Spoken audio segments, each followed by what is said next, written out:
What goes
we might as well rock and roll.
Every time I return from the off season into week one, I try to remind myself that, hey, there are some things that I have to do differently. I have to press different buttons. I can't press the same buttons as before. It won't work.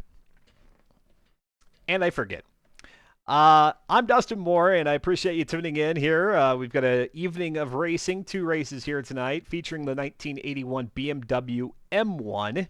And we've got drivers, looks like 10 drivers currently in the lobby at this moment, ready to go and prepared to take on what is going to be at least in my opinion, what I think will be a challenging vehicle to drive.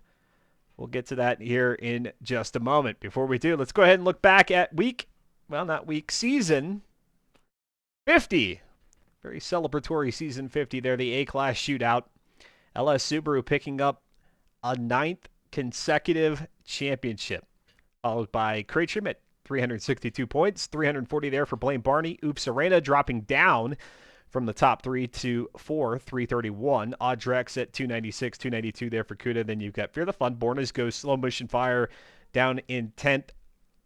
Lest I forget, Modern Weapon there in 9th position.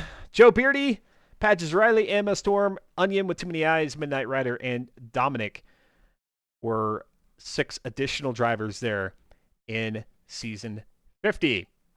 Season 51, not only is the car different, but the assortment of tracks, although there will be a few return tracks from Season 50, if I'm not mistaken. Week 1 here, which is tonight. Road America for 14 laps, followed by Watkins Glen, the short circuit for 25. 1 week from tonight, the drivers will be out at Homestead for the Road Alternate and the Daytona Tri-Oval in the dark.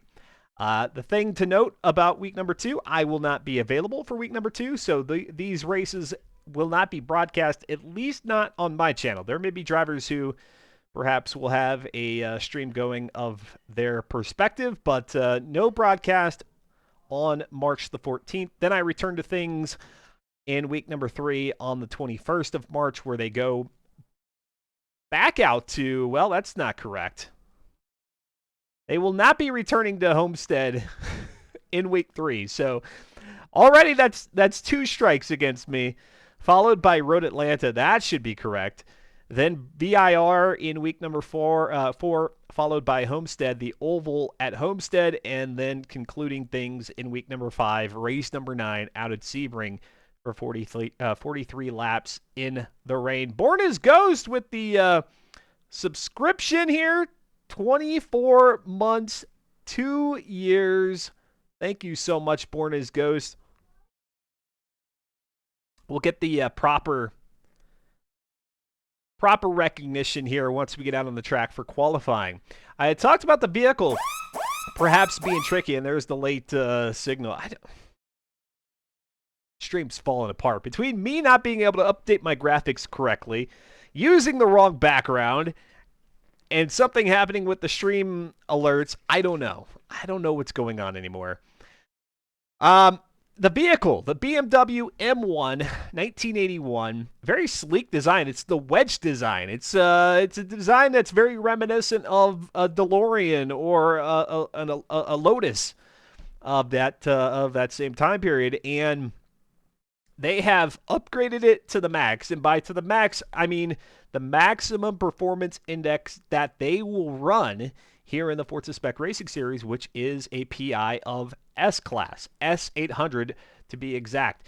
Pretty much anything that can add horsepower to the vehicle, they've slapped it on to the nth degree, the race version of those upgrades. So they're pumping out, 608 horsepower with 477 foot-pounds of torque, and then the vehicle itself weighing 2,563 pounds.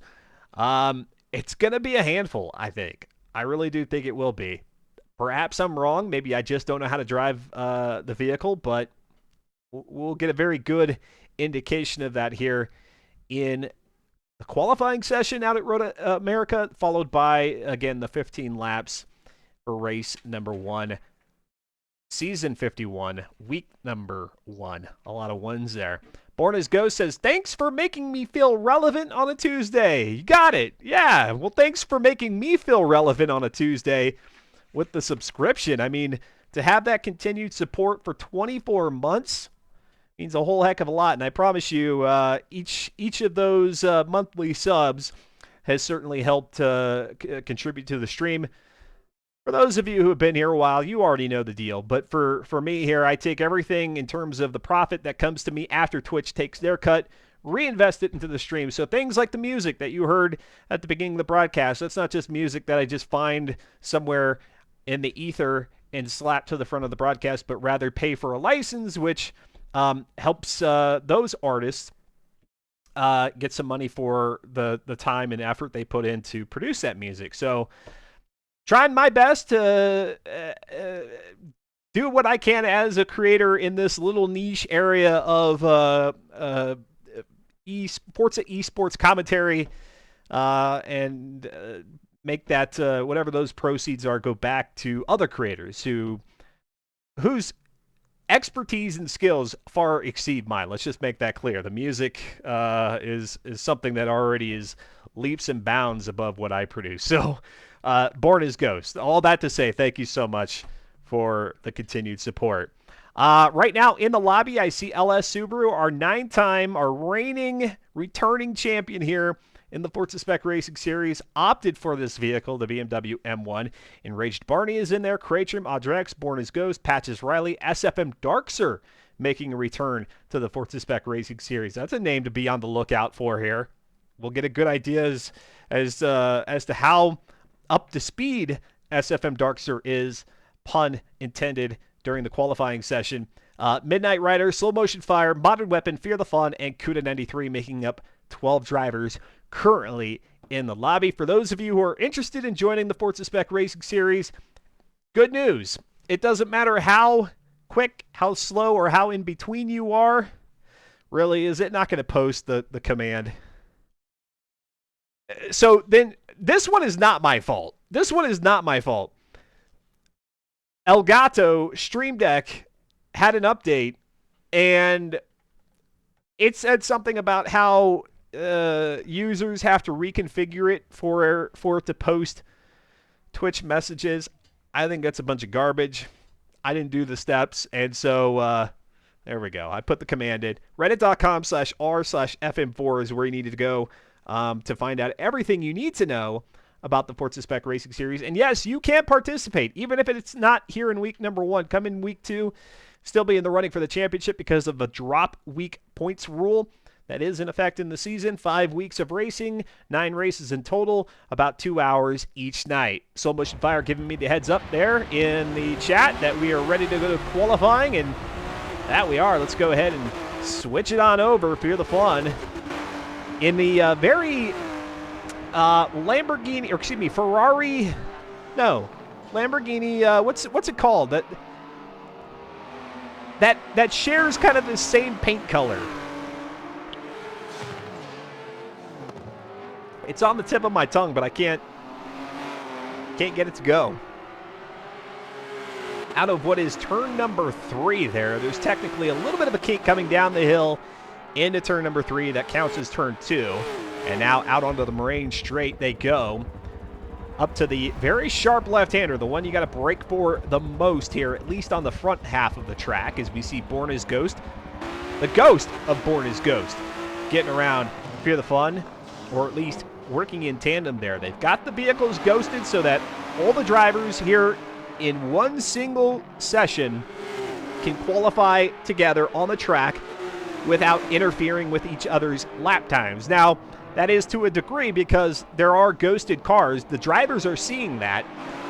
That can play a little bit of havoc with the eyes, at least it does for me, and make it difficult for you to eye your entry point into some of the corners if you've got one of the ghosts there. So that is one of the things you do have to work around. But all in all, pretty unabated here, or unimpeded during the qualifying session. Get some stats there in the bottom left-hand corner for you, showing the quickest speed at this point in Enraged Barney at 176 miles per hour. That might have been achieved on the front straightaway. S-Class, S800. I don't know the last time we were in S-Class here in the Forza Spec Racing Series, at least in the seasons in which I've commentated. It's been a while. Been a while. Oh, and there goes Fear the Fun, going to make a little bit of contact with the wall. I don't think he can blame that one on the AMD graphics card, or maybe he will. I don't know. Down the front straightaway and across the line for the beginning of lap number 2, their first flying lap of 3 qualifying laps here. Week number 1. Let's go ahead and go to LS Subaru, who currently has the quickest qualifying time at a 2:11.459. That's an interesting paint job on Subaru's vehicle. I have no doubt that it's done by Slow Motion Fire. I think it's another one of the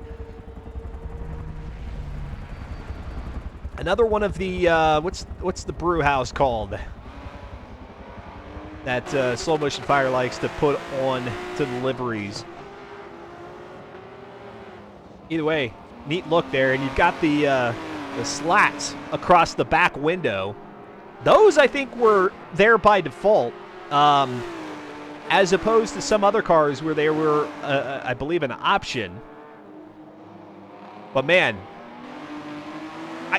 I think you could buy them aftermarket for some vehicles these days, but vehicle manufacturers just aren't making those anymore, right? Like, they're just like, nah, we ain't doing that. You got that low sloping roof line at the back, which I guess would let in quite a bit of sun and heat up the vehicle quite a bit. And so the idea being that you put those slats back there to help block out that sun a little bit. Didn't really interfere a whole heck of a lot with visibility, as they are pretty thin and horizontal to the driver's vision out the rear view mirror. And so, yeah, you have these lines, but still see out the back. But not really anymore. You don't see those anymore. Apart from, again, those instances where people are getting them aftermarket. And now across the line goes Subaru, unable to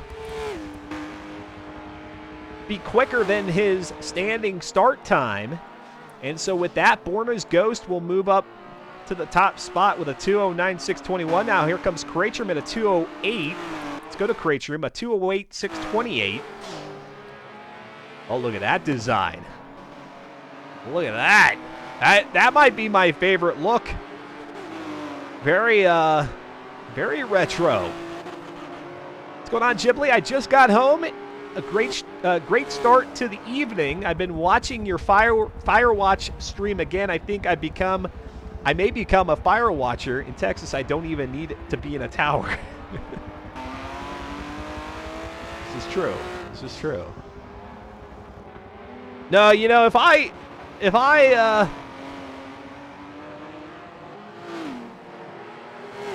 was just completely non-relationship material and nobody wanted any part of me, I would probably become a Firewatch. I could see how that would be a pretty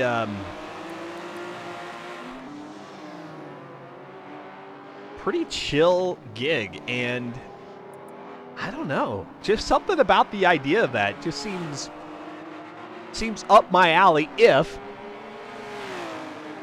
I was a very lonely guy.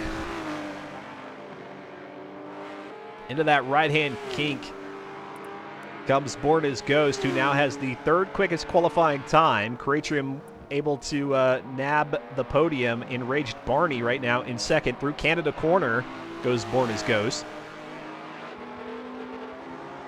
You'll go out in the mountains. There you go. You know, somebody's got to do it, and it seems like a very peaceful thing. Now, here's the thing: is that's a seasonal job, I have to imagine. So, what do you do in the winter then? Do you become a snow watcher? There is no such thing. Nobody needs you to stand out in the woods watching for snow. So, what would be the opposite season career? LS Subaru now has regained the top spot on that third and final qualifying lap, a 207.5. With Audrex in sixth, Kratrum in second. Darkser has moved up to third, will be on row number 2 with Enraged Barney in P4. Borna's Ghost and Audrex will make up row number 3, followed by Slow Motion Fire and Cuda. Midnight Rider and Patches Riley are 9th and 10th. And then Modern Weapon, and I believe that would leave... Who's our other driver that would be on the last row there? Well, we shall see. Eventually, I'll learn how to switch over my screen, and it looks like we've locked up. I'm telling you, weeks 2, 3, 4, 5 of the Forza Spec Racing Series usually are pretty much flawless. It's just this return week that things are just amiss, and this time I can't take the blame. Forza Motorsport falling apart on me here. Blizzard watch. Yell at the blizzard. Just stare at it and think angry thoughts is all you could do. I don't think anybody pays for that, though. I mean, you could do it, but I don't think anybody pays for that. All right. Let's get Forza Motorsport back up and running. We'll get back into the lobby. We'll take a look at those qualifying times. As a reminder, this is week number 1. You just saw the finishing of the qualifying session here of week number 1, race number 1. Out at Road America. We have another one this evening, which will be out at Watkins Glen, the short track for 25 laps. LS Subaru coming in with the subscription. Thank you so much there, Subaru. Greatly appreciate that. You put your money on Fear the Fun?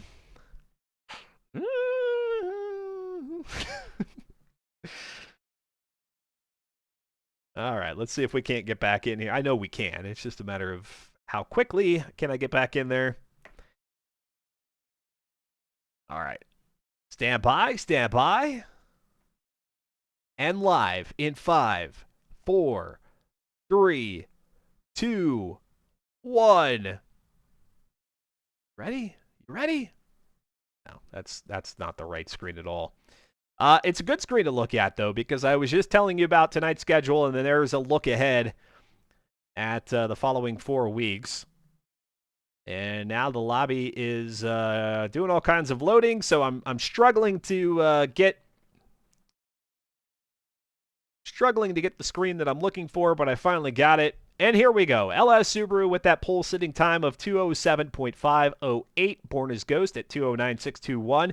Fear the Fun coming in with a dirtied 2:09.953. So yes, Fear the Fun will be at the back of the pack. The quickest dirty lap will always be slower than the slowest clean lap in terms of grid ordering. Cratrum at 208.6, 216.6 there for Modern Weapon. Midnight Rider at 212, 209 for Audrex, 208 for Enraged Barney. Slow Motion Fired at 210.2, a 208.7 there for SFM Darkser. Again, that's going to be good enough for row number 2, P3 for Darkser, opposite of Enraged Barney, or I suppose Enraged Barney opposite of Darkser there in row number 2. Patches Riley with a 213.8, Cuda with a 211.9. There you go. That's a rattling off of the times, and you got to trust me on some of those call-outs in terms of where the drivers will be ordered here. Do not pay attention to the position off to the left-hand side. It is not sorted by best lap. It is only sorted by the total race time, which is irrelevant. Come on back into the studio here. I'm Dustin Moore, and yeah, we're back to racing here on Tuesdays. If you missed the stream a little bit ago, I will not be here to broadcast week number 2. I know it's a personal flaw I have. I'm going to be incommunicado. No, I promise you it's not that serious, but I just will be unavailable to stream next Tuesday. I will be back on the, the 21st? I think 2 weeks from today, because today is the 7th. Be back for week 3, 4, and, of course, the finale in 5. Will anybody put an end to the run that is LS Subaru? 9 consecutive championships, and just 1 away from tying Cratrium for the most championships of any one driver in FM4 history, going through 51 seasons. It's insane. If I was a betting man, I'd bet on Fear. So you're betting on Fear to go from 0 to hero here, from last to first. The bold move, Cotton. We'll see.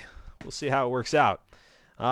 Looks like our drivers are pretty much readied up. I think they were just maybe waiting on me. I am now good to go. And any moment here, we should get the green light to proceed, and sure enough, there goes Slow Motion Fire with that announcement. And out to the track. It's a bit of a overcast sky here. Lake Elkhart, Wisconsin.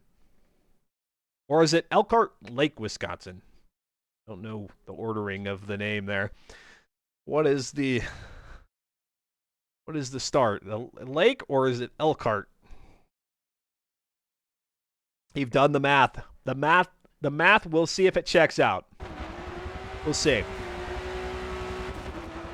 we've got what sounds like revving of motors and maybe a little bit more, but I think we're good to go. Out to the track, LS Subaru on the line, and there he goes. He's off. Kick the tires, light the fires. Season number 51 is officially underway. Race number 1 of 9.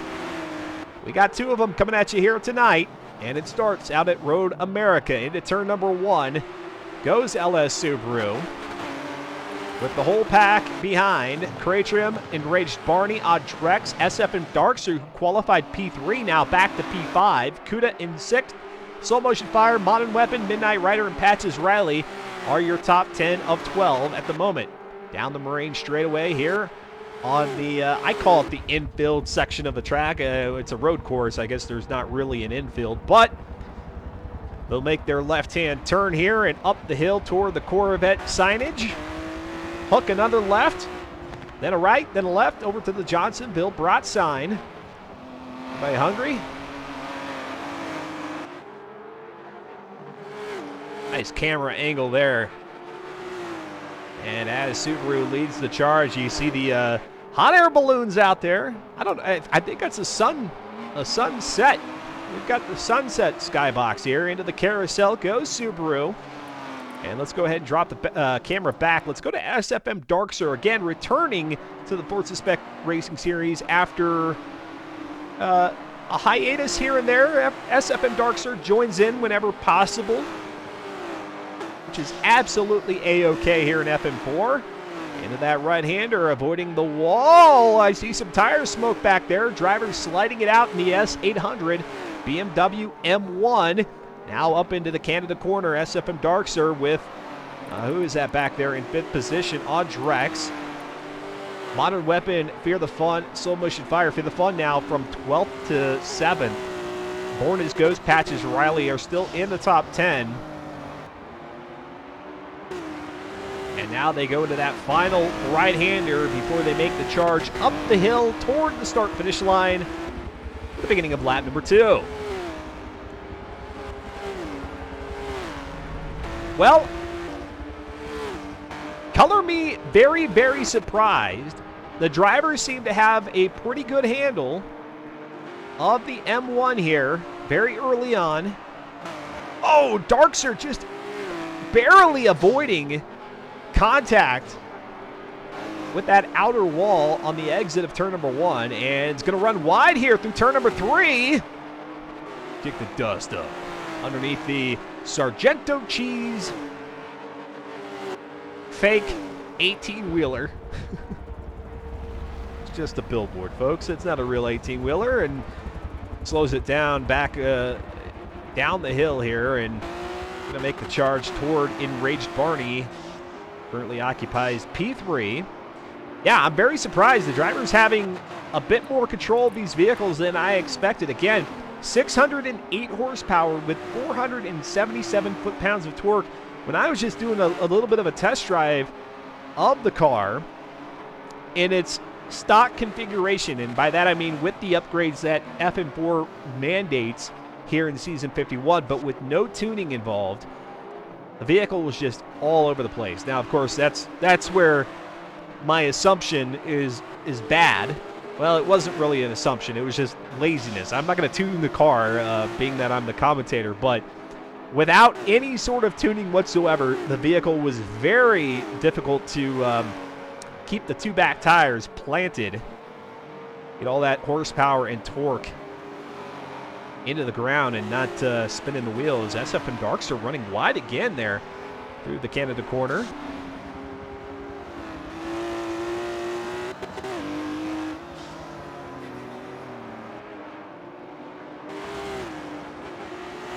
I just thought of it now. They probably call it Canada Corner because it looks like it might be the northernmost point of the track. Is that why? Can anybody fact check me on that? Out in front, it's still LS Subaru, followed by Cratrim in second. Cratrim finishing season number 50 in second, out in front of Blaine Barney. And about 23 points back 23 points exactly back from LS Subaru in the final points tally. Back down the infield straightaway, I guess I'll call it. Cratrium got a, looks like a very BMW, well, no, I take it back. Not a BMW style livery. I thought maybe the back had a BMW phrase. Now I'm not sure. Let's go to Fear the Fun, who again is from 12th to 7th. Has gotten around Soul Motion Fire and is now trying to take on Born as Ghost. Born as Ghost, who at one point there during qualifying, coming off that second lap, the first flying lap, had the quickest qualifying time, and then that was quickly erased by Cratrium, who was then leapfrogged by LS Subaru once Subaru completed his third qualifying lap. But Born as Ghost has got some pace. We'll see if that translates into a maybe a top 5 finish here. Oh, getting a little bit squiggly there is Fear the Fun. Fear the Fun we saw making contact with the wall on the front straightaway during qualifying.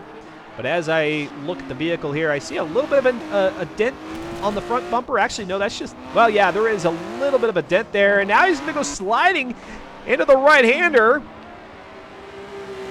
And while it looked good, it most certainly slowed Fear the Fun down. So I don't know, Ghibli, if you're saying that Fear the Fun's going to win on the account of style points, you may be correct, but got some catching up to do. Currently running in 5th position. Going to Audrex here, sporting the Adidas livery. Audrex, there for quite some time, had the AMD Ryzen livery. Ryzen? It's Ryzen, yeah? Ryzen? Ryzen? No, it's Ryzen. Has apparently bailed on AMD and is now sporting the Adidas colors. And now we've got ourselves an awfully long loading screen, which usually means that we're losing somebody out on the track. That could be Fear the Fun. And I say could be Fear the Fun. Two different trains of thought there. I was looking up at the ticker, and sure enough, Fear the Fun is out of the race at this point. Unfortunate, after having gone from 12th to nearly mid-pack. Nearly truly mid-pack. LS Subaru continues to be our race leader with what looks to be about a 3, maybe 4 second lead, possibly even 5 or 6 at this point on Cratrium. And then we've got a nice battle that could be brewing here for third. Third currently belongs to Enraged Barney, but SFM Darkster's been there. Just a few miscues for Darkster has kept them from challenging Barney for third, at least at this time. Audrex in 5th. And not too far behind, again, is Born as Ghost, who had a pretty good pace during qualifying. So we'll see. Maybe it'll be a 3-way, possibly a 4-way battle for third. Big J Bishop says, rip, at least I looked good. Yeah. Nice drifting. You know what? Let's just assume here that maybe your AMD card didn't like all the tire smoke and punished you for that.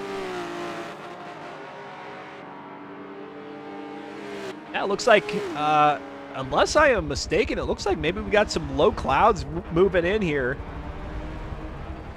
about a third of the way through this race. Now, there is no rain forecast for this event. The only time we are anticipating any precipitation here in Season 51, I completely forgot to mention it,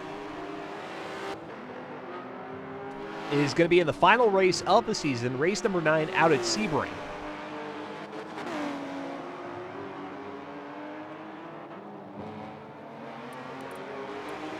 Let's go back to SFM Darkser, who is closing in on Barney as they go through the carousel.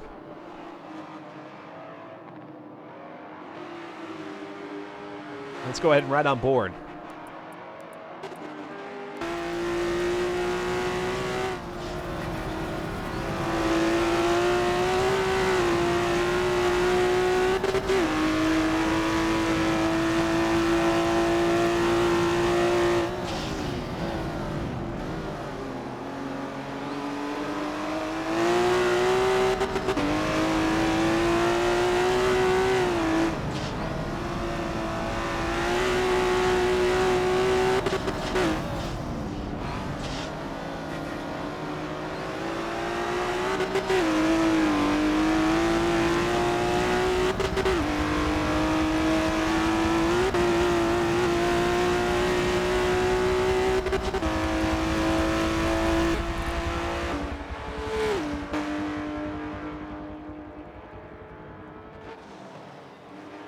And across the line goes SFM. Oh, and there he goes. Darkser tagging the wall that time. Had been flirting with it a few laps before. That time makes contact, and what has that done to the vehicle in terms of damage, if any at all? Seems to be unaffected. I think he only grabbed that that folded billboard, or that folded like signage, and not necessarily the hard stuff. But a nice little reminder there that, hey, you're getting a little bit close. You're running a little bit wide, getting a little bit close to that wall. Next time, Darkser may not be so lucky. My apologies here as I try to get the map back up. There you go. Yeah, I'm pressing the wrong buttons today. Oh, all over the place underneath the Continental Tire signage. Crank it to the right. Try to keep it on the tarmac. They do, or the road surface.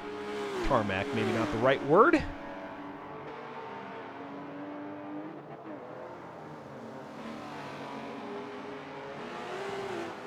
And Darkser, Darkser is trying to find a way to tag every single corner of the track. That was up into the tire wall. And certainly another instance where Darkser did not incur any damage there. But if those mistakes continue, you may have one that's a bit more serious than the last two. Let's go to Borna's Ghost now, who that is not Darkser that you see out in front of Borna's Ghost here. While Darkser has a similar paint job, that would be Audrex there in 5th position. Let's go back to the X-Adventure replay there. See that contact that Darkser made with the wall.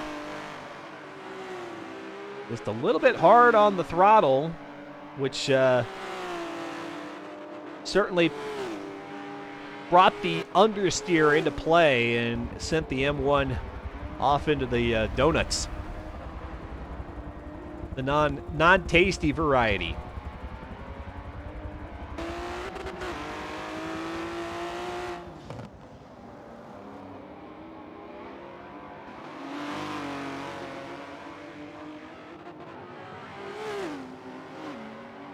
Again, I am Dustin Moore.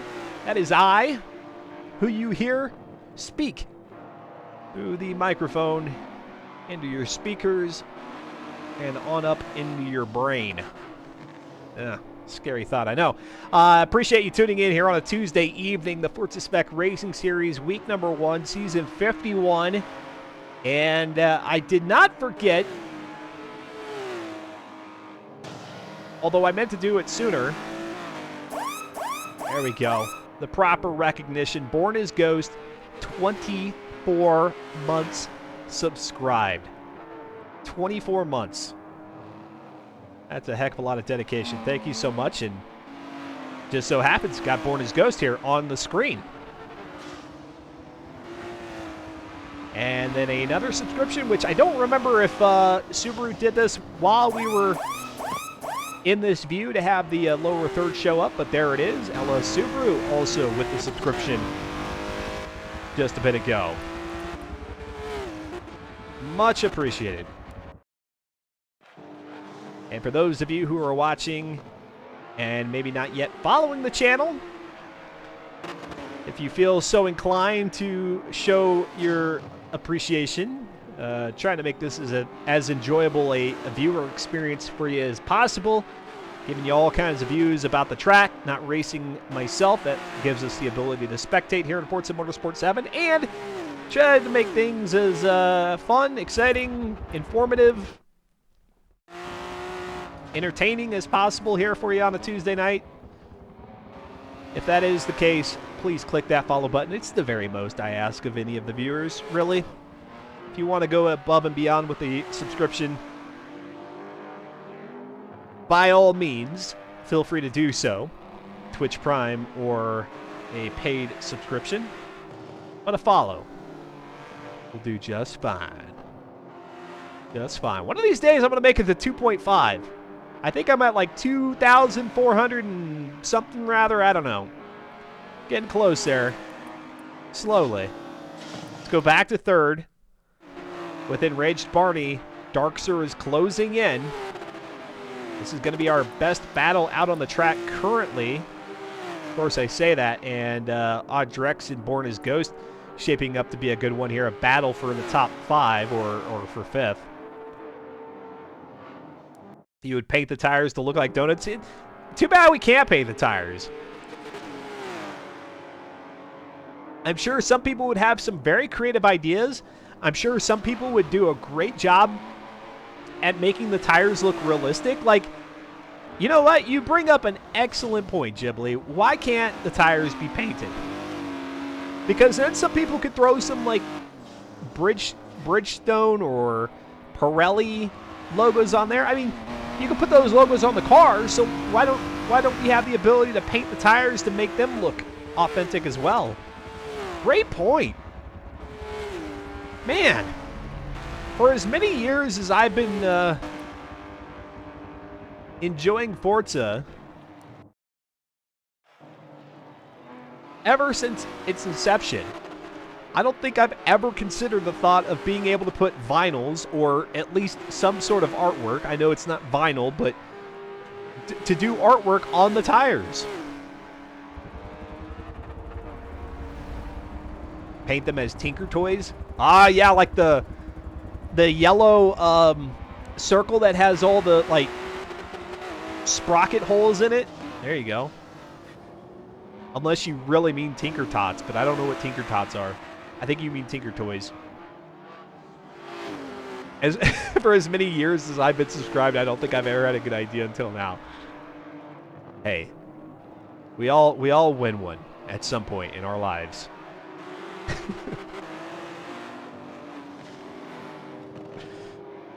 if it only could come to fruition then.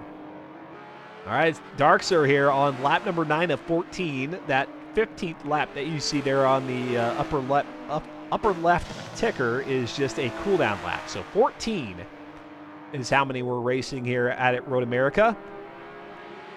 Darkser going to be putting the pressure on here. Already doing so. You know, Enraged Barney very much aware of Darkser's presence.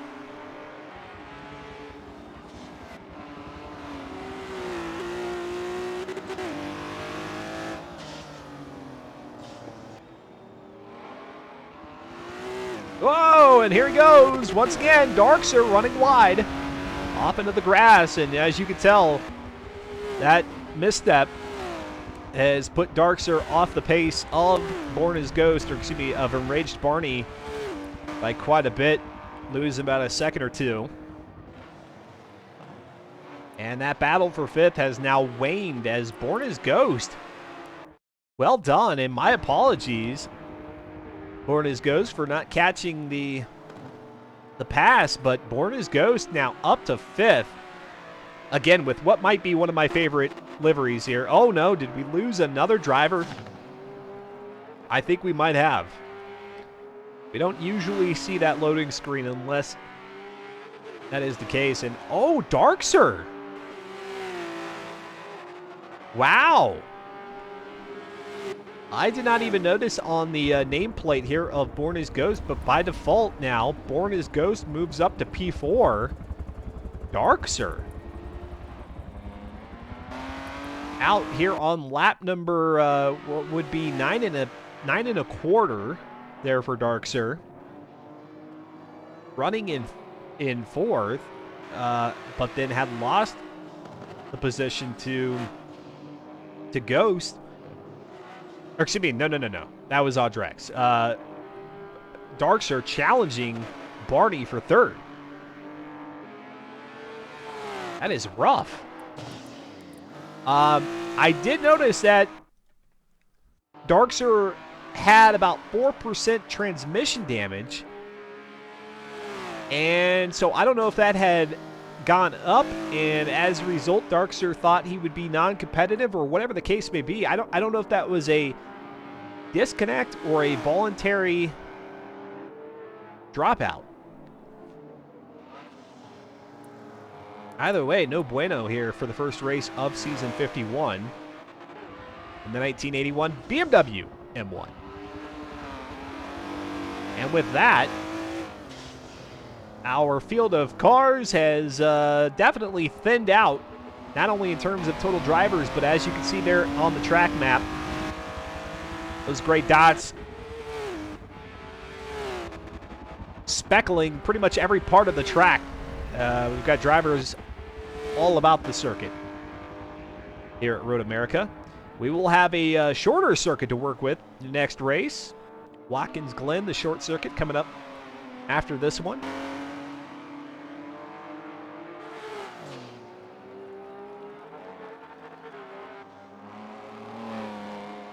My gosh, I don't know what's going on, but this guinea pig behind me is, I think it's wrestling itself. Sounds like it's wrestling itself back there.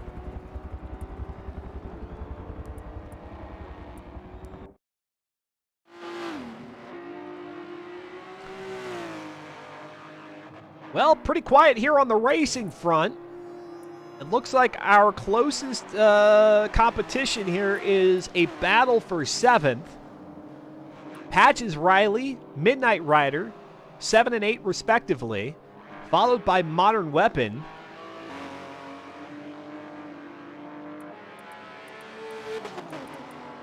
This car looks really cool. What inspired them to make the DeLorean and this, says Ghibli. That's what I was saying at the beginning of the stream, is that the M1, the Lotus, what would it be? The Lotus Esprit? I actually think there were a couple of Lotus cars? Lotus cars? A couple of Lotus that use this wedge shape. And then, as you mentioned, the more popularly known DeLorean. Although, I gotta say, the BMW take on the wedge shape here is pretty snazzy. I quite like it.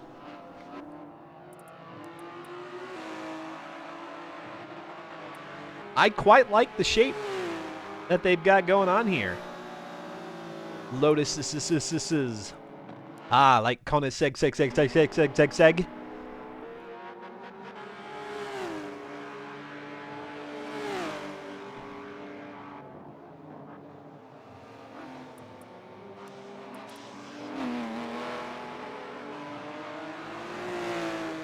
Oh, Midnight Rider, I just noticed, has like a chameleon paint job there. Oh, yeah, you saw it there for a moment. It turns purple. Oh, you see it there on the front.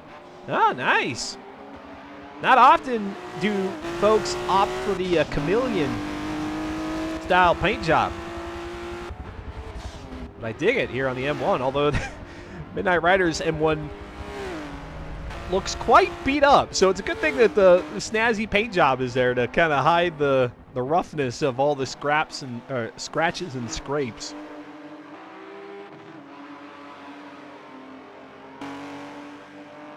It's wider, I think. Yeah, it could be. I don't know.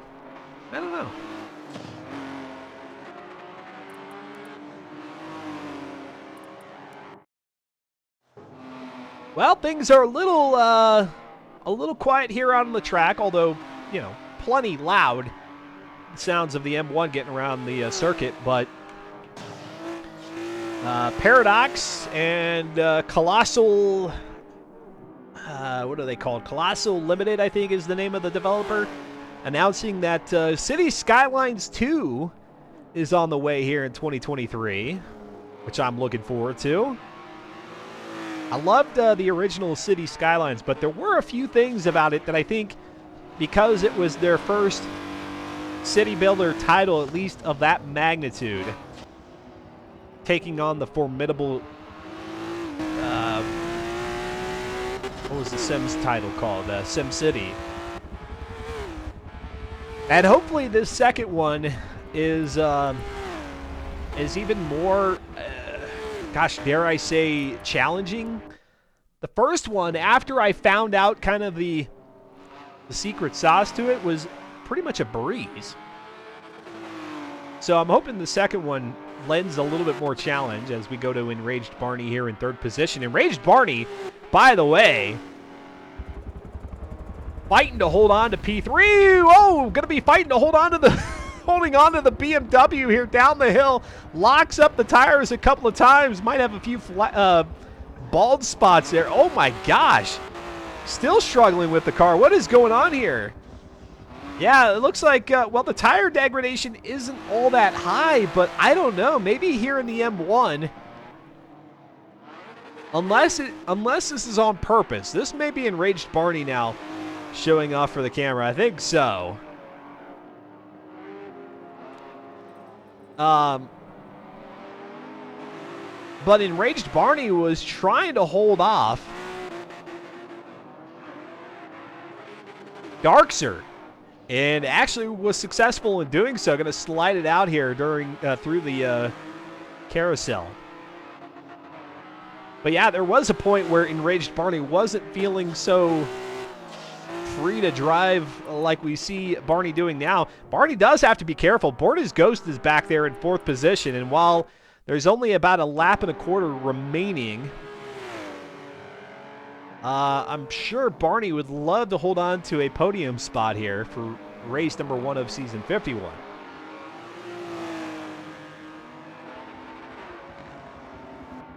Yeah, rear-wheel drive, twin turbo. They put twin turbo on this thing. Again, for 608 horsepower, 477 foot-pounds of torque, for a vehicle that weighs just a little over 2,500 pounds. Across the line, white flag flies here on this 14-lap race out at Road America. At I'm gonna stick with Elkhart Lake, Wisconsin. I think that's the proper geographical location of this track. Cratrim here in second, not too far off the pace of LS Subaru, so keep an eye on Cratrim, as we always do. Rarely is there a circumstance where Cratrim is not part of the mentioned top 5. And that Cratrim has kept a relatively close distance here to LS Subaru is perhaps promising for P1 competition later on here in the season. We started out with 12. There are currently 12 remaining, or there are currently 10 out of 12 remaining here at this point, losing Darkser, which was the most notable DNF here of the race, running in 4th. In fact, that's where Darkser started out the race, was in P4. And Fear the Fun with his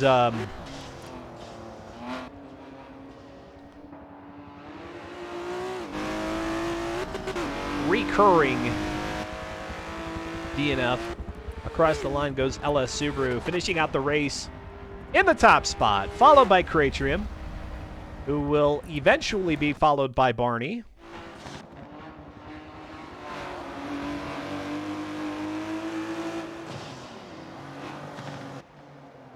Who then will be followed by Born's Ghost and Audrex.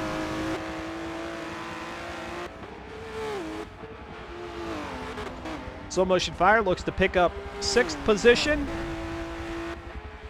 We do have that battle for 7th continuing on here. Midnight Rider, I do believe, made the pass on Patches Riley. I think these two were in the opposite order. If I am mistaken, my apologies, but we've got Midnight Rider in 7th, followed by Patches in 8th.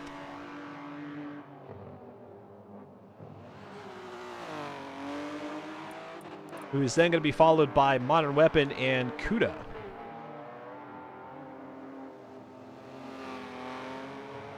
Kuda having a rough go here. Week 51, race number 1.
And welcome back, everybody. Dustin Moore here.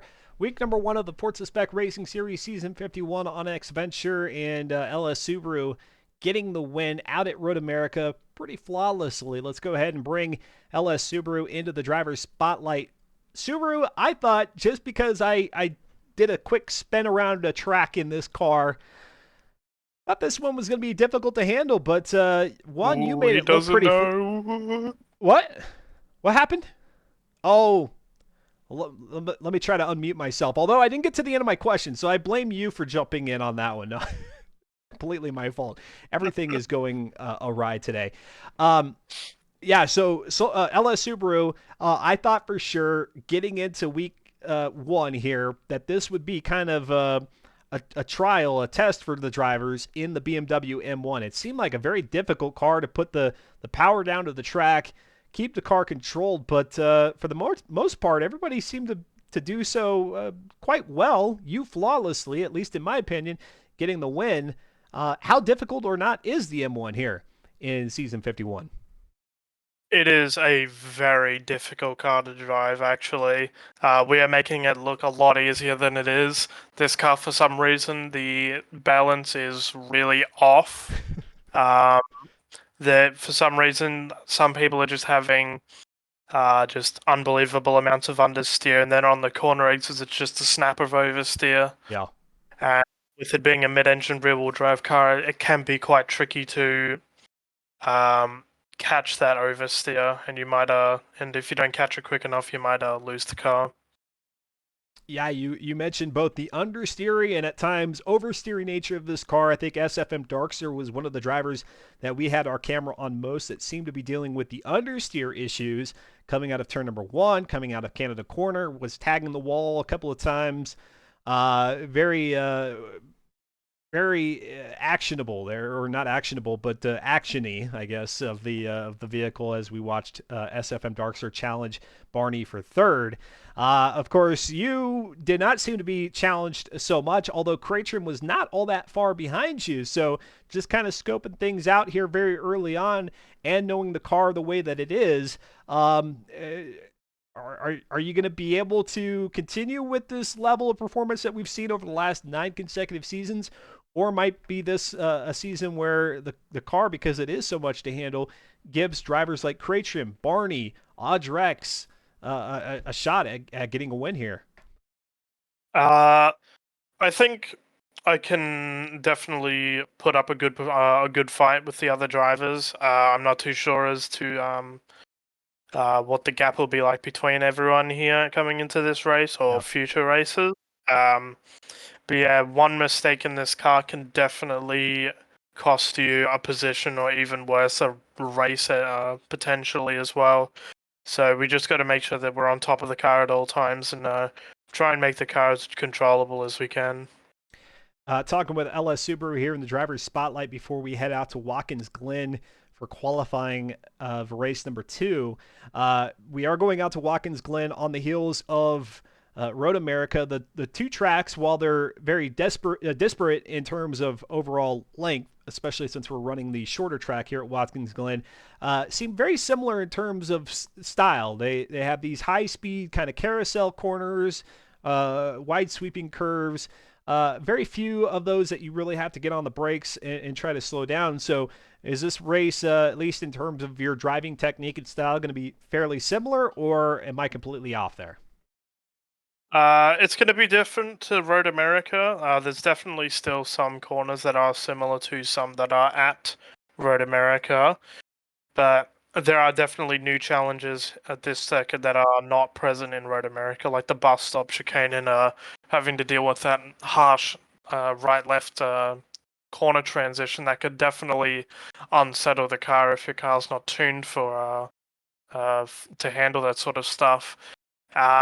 As well as the right, left, right immediately after turn 1. Going up on that over that crest into the second right-hander, your car can definitely feel a little bit light, and you might start oversteering a little over that corner. But we'll have to see. Yeah, coming up through the chute, getting onto the back straightaway of Watkins Glen the short, and because just like you mentioned, They did not go for the alternate circuit. There will be that bus stop on the back. How much mowing of the grass do you do through the bus stop? Not on purpose, but is maybe just the nature of how crazy this car is, or do you are you going to be pretty good through that section and keep it on the racing surface? I should be fine for the most part.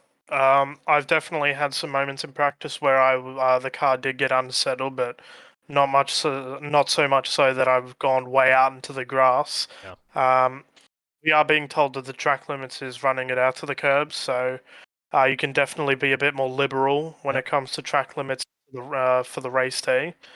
But it's Forza clean for qualifying, so you got to be 2 wheels at most on the curbs to get that lap. Yep. Okay.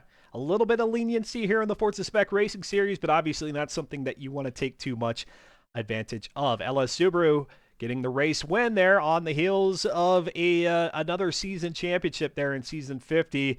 Well done here in the first race. We'll see how you do at Watkins Glen. Thank you. All right, so there we go.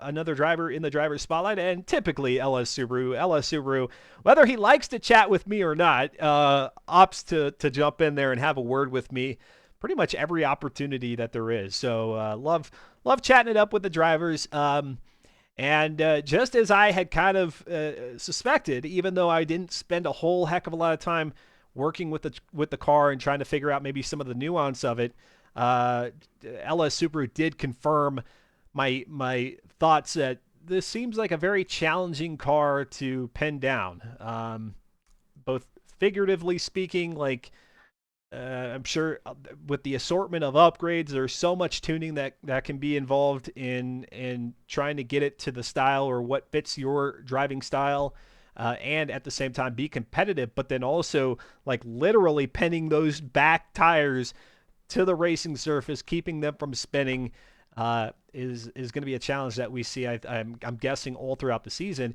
And then as we saw there, I don't know, maybe what was that, about 10, 12 laps through out at Road America, we saw some of that tire degradation coming in. And while you don't really start to feel it until you're in about the 70s, low 70s to basically just anywhere in the 70s, it will be interesting if some of the more demanding tracks, some of the more complex circuits here in Season 51 take a little bit more of a percentage out of those tires, perhaps quicker than what we saw at Road America, and therefore making the tire situation a bit concerning.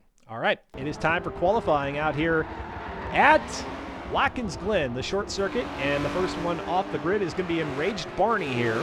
Enraged Barney picking up that third place finish out at Road America, and I guess eventually I'll go ahead and let y'all see the racing, see the qualifying for yourself. There we go. Enraged Barney getting around and through the chute here. Now on the back straightaway, coming up to that bus stop, and we've seen this track raced a time or two, sometimes with the bus stop, sometimes without. Enraged Barney handling it quite nicely. Now, of course, just as Subaru pointed out, the one thing that they have to do differently here in the qualifying session that maybe they don't have to be so concerned about during the race is keeping two tires within the white lines at all times to get that clean qualifying lap. Once we get into the race itself, a clean lap won't mean a whole heck of a lot. And you do have that leniency here in the Forza Spec Racing Series that if you do find yourself getting 3-4 tires off the track a time or two, that it's not going to be something that you're penalized for. So just something to keep in mind here. The drivers are going to be a bit more cautious there on that back straightaway at the bus stop than what we'll see in the actual competitive racing situation. Here comes Patches Riley now with the fourth quickest qualifying time there on the standing start. Back up through the chute once again, LS Subaru with the 112.566. Good enough for pole at the moment, followed by Fear the Fun, Enraged Barney, Patches Riley, Cratrium as your top five. Here comes Patches Riley looking very cautious. Oh no, did we lose Fear the Fun already? I think we probably did. Maybe we didn't lose anybody. Just a weird loading screen. Okay. Go to Fear the Fun here in currently second position. That big right-hander, which is going to bring you back over. You continue that right-hand turn to avoid the boot and the heel of the circuit. And we got a loading screen again. What is happening? What gives? What gives, Forza gods? And here they come. Look at the bunch of the flock of M1s here down the front straightaway and across the line. Again, they are all ghosted, just as we saw it at Road America, so that they can pass through each other without having to take a line that would make their qualifying time shorter. But now here we are on the third and final qualifying lap. LS Subaru with a 110.6 on pole at the moment, followed by Kratrium, followed by Fear the Fun and Enraged Barney. We'll see how this looks after this qualifying time. Somebody throwing up a lot of smoke there on the entry to the chicane, the bus stop, locking up the brakes. Modern Weapon up high there. Gonna try to rope it back down. Oh my gosh. I don't like this. What is happening even? Oh, and across the line will be Patches Riley. First two in their qualifying session. LS Subaru right now with the pole sitting 110.6. Let's see here as the largest gaggle of cars comes across the line. Nobody able to do any better there. Interesting.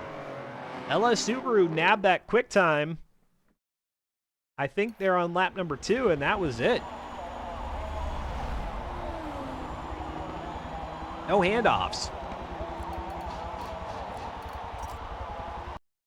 All right, Patches Riley with a 113.4. Soul Motion Fire with a 113.5 dirty.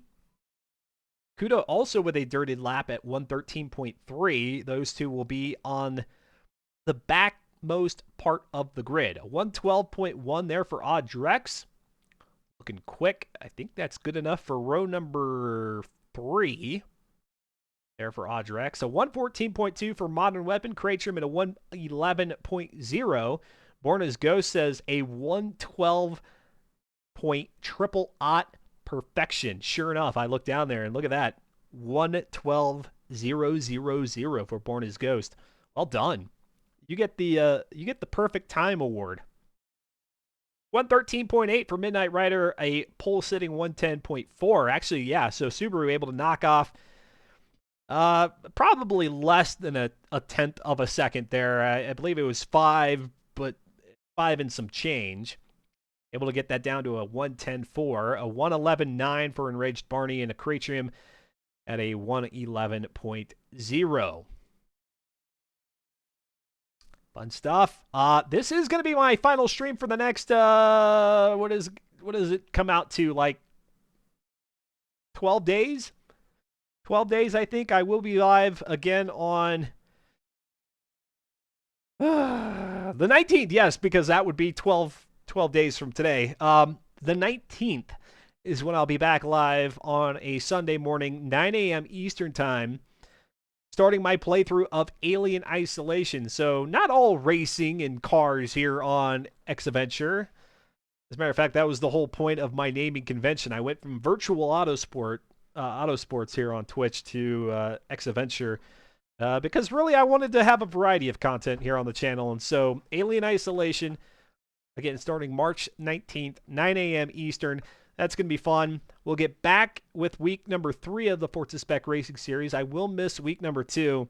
And then that following Friday, or that same Friday of the week of the 20th, I will be live there. I think I'm currently slated for a little bit of American Truck Simulator. And then later in the month, I'm looking to do an X-Adventure Game Day stream with the front half being Forza Horizon 5 and the Rally Adventure expansion that's coming here in a few weeks' time. And then also a little bit of MLB The Show 23 excited to get back into that one. So kind of a look ahead. Of course, you can catch all things related to the channel in terms of the schedule over at twitch.tv twitch.tv/xadventure/schedule. For those of you who are watching live, Nightbot has the link for you. Since my stream deck doesn't seem to want to do any of the messages, any of the things, I'm not going to update anything anymore. Just break stuff. Just keep everything as it is. If it's working, don't update it. That's a look ahead here for the month of March, and the 5th and final week of Season 51 here in the Forza Spec Racing Series, I believe, does take us into that first Tuesday of April. Sure enough, April the 4th. Ghibli Giblet says, I like the variety, especially you naming it Turtles Turt Russell. Yeah, Firewatch, Turt Russell. That was a fun playthrough on Sunday. That was a good 4-hour game. Enjoyed that. Heck yeah. Unfortunately, with Forza Motorsport, the release date of the newest Forza Motorsport title still up in the air. I say we just because that's what they told, that's what they announced. Gosh, what was that back at the what was the show back in, was it the summer show that they showed off Forza Motorsport, or was that the Game Awards thing? When they mentioned that that the new Forza Motorsport title would be releasing in spring 2023, and now it's just been made 2023. Kind of threw me for a loop. I thought for sure we'd have a new Forza game that I could enjoy, not only the competitive side here of the Forza Spec Racing Series and the commentating aspect of it, but then also be able to do some single player here for y'all. Not the case. So some baseball it is. I'm big on baseball this year. The team I root for, the Padres, really going for it all this season. So you get to catch a little bit baseball on the stream if you'd like. Otherwise, I'll have some other content ranging from American Truck Simulator, Microsoft Flight Simulator. Obviously, like I said, Alien Isolation will do there on Storytime Sundays. You just never know. I like to keep the variety going because I'm not a one game type of gamer. I kind of like a smattering of genres and styles. So that's your thing. Come hang out with me Tuesdays, Fridays, Sundays. All right, Slow Motion Fire let me know that we've got the go ahead here. Born as Ghost said, Firewatch is great. Did you knock it out in those 4? I did, yeah. And I wasn't rushing it either. Actually, I think it ended up being like 4.5 hours. But I wasn't like trying to rush through it. I genuinely enjoyed my time with it and did a little bit of adventuring. So it was a good playthrough. Would you own this BMW that they were racing? If you're saying if somebody would give me this car to own, free and clear of any sort of taxes or insurance or anything, yes. Kick the tires, light the fires. Race number 2 here of Season 51 is underway. And just like that, we already have the loading screen. How about you now? Come on. Did I see Fear the Fun DNF'd? Oh, no. No, Fear the Fun is still out there. I don't know. We just have a weird loading screen situation. I don't have any alert on my screen of the low bandwidth, that sometimes you'll see. No low bandwidth warnings. I'm just get these black loading screens for whatever reason. Now, that one was on purpose as I switched the camera here to Cratrium in 2nd position, followed by Enraged Barney in 3rd, followed by Audrex in 4th, followed by Born as Ghost in 5th. Yeah, hopefully that will no longer be a thing with the new Forza title in spectate mode. The loading screen between switching perspectives. That's gotta be a thing of the past. Gotta be. Go to Audrex in 4th. Just like that, one lap winded down across the line. They got, what is happening? Into turn number 1, Born as Ghost looked to be the on the inside of Audrex, but decided not to go for it, and they went single file formation. They do the same here through turn number 2, 3, and up through the chute. We've got a car that's going to be Enraged Barney, catching the grass, making him slide at the early part of the chute. Now out on the back straightaway. We've got 3 cars, 3 wide here down the back straightaway. It looks like it's going to be Audrex. Actually, I take that back. It's 2x2 here. We've got Enraged Barney, Born as Ghost, Audrex, and pardon me for forgetting the 4th driver here. Fear the Fun. Fear the Fun now up to 3rd position as a result. That was organized chaos through the bus stop. That's about as good as you could have hoped there for a 2x2 setup, because that could have gotten ugly. Ugly very, very quickly.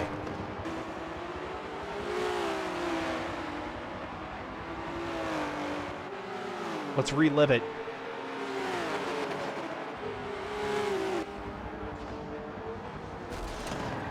Originally, Audrex did have, I think, Fear the Fun side by side with him, but then Fear the Fun moved up.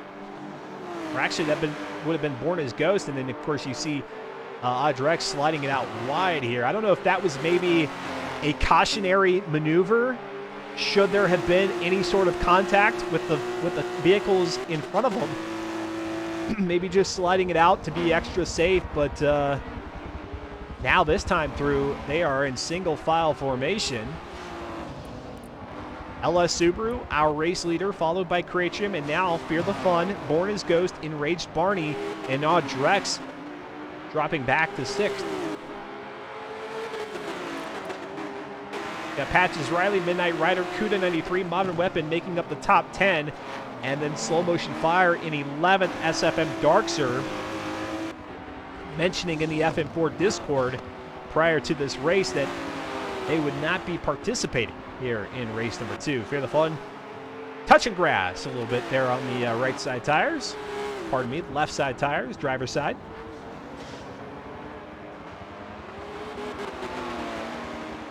Fear the Fun channeling Slaps Vela a little bit with the black and white camo on the rooftop. Oh, maybe a little bit of contact there. Enraged Barney and Born as Ghost. And now here comes Born as Ghost to the outside of Fear the Fun. Come on, Forza!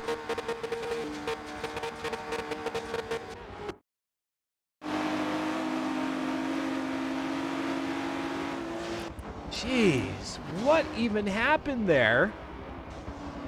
All right, Fear the Fun is out now. That was officially a Fear the Fun disconnect. I don't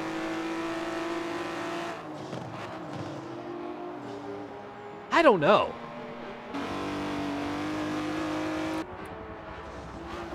I don't even know how to explain what was happening. Apart from now that we come out of it, Fear the Fun is out with a 2nd DNF here in week 51. Enraged Barney is now in 3rd, followed by Born as Ghost in 4th, and Audrex, by default, moves back up to 5th position.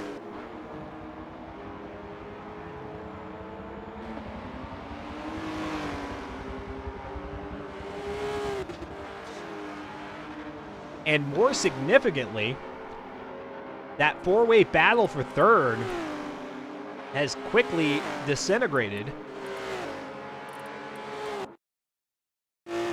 And I wonder with Fear the Fun's disconnect if maybe there was a little bit of vehicle lag or something that might have separated these 3. Because, yeah, we went into the dark and then all of a sudden we come back out and there's about 3 to 4 second separation here from 3rd to 4th and 4th to 5th. Maybe closer to 3, maybe 2 or 3 seconds. Behind Audrex in 5th is Patches Riley in 6th. Modern Weapon, Cuda, Midnight Rider, and Slow Motion Fire makes up the top 10 of 10 drivers. Congrats! Everybody's going to be in the top 10. We had 12 to start race number 1. That got whittled down to 10. And now we start with 11 here and back down to 10. There goes a like a mirror out on the track, and Enraged Barney making contact with the guardrail. You have no room for error there through the chute. Fortunately for Enraged Barney, riding the guardrail like that is not going to get you any damage. It will, however, slow you down quite a bit. That it will.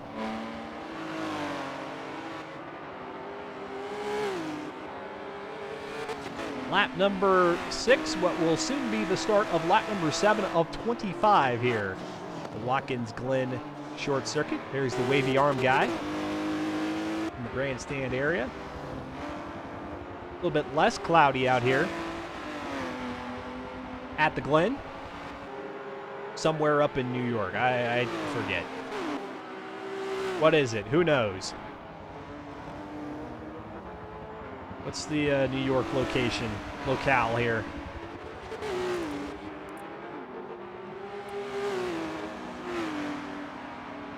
And Enraged Barney struggling with the M1 again. It seems like at this point where you start to climb in elevation, Enraged Barney can't keep the vehicle stable. And just like that, Barney moves back to 4th. Born as Ghost jumping up to 3rd. Hey, Penguin!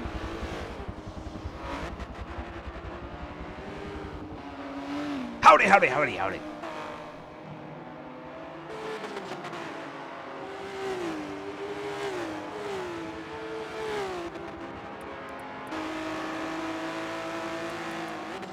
My best impression of the shark in Toy Story doing an impression of Woody, right?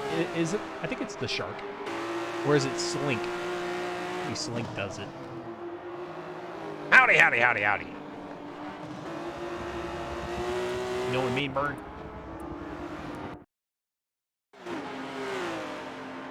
I never even thought about that. I mean, I knew it was the same voice actor, but it's kind of strange to think of Ernest also being Slinky the dog.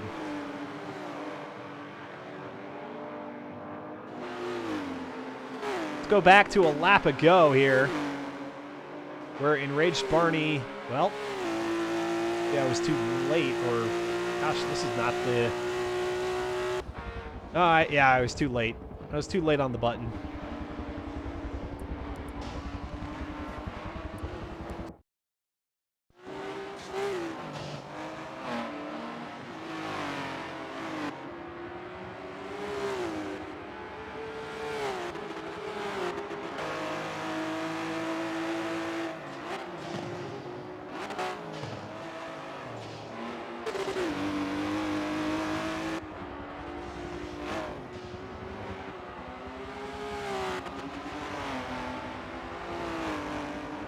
I think the one helpful thing about Watkins Glen versus Road America, with the exception of maybe that one left-hander as you come up the hill underneath the Corvette bridge, gives you a little bit of camber in the corner to work with. All the others, I don't think have very much, if any, camber at all. The same can't necessarily be said here at Watkins Glen. As we take a look here out of the chute and out on the back straightaway, a little bit of camber to work with there. Obviously none here in the bus stop. That's what we need. We need a bus stop on a racetrack that has a little bit of camber, so you're kind of like bobsledding through the corner.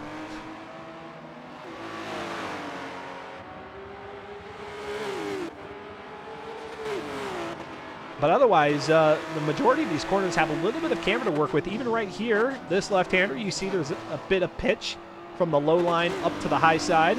And then very easy to make out here in the right-hander.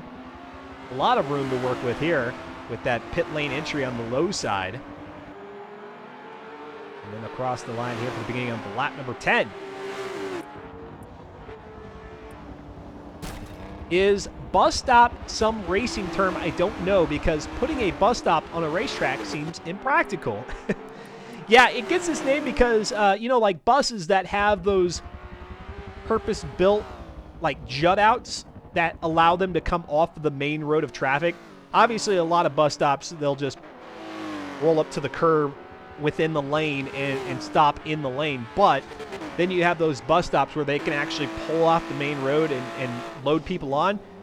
That's where it gets its name here on racing circuits. It kind of mimics that design. Obviously, the driver's driving a lot quicker than a bus would.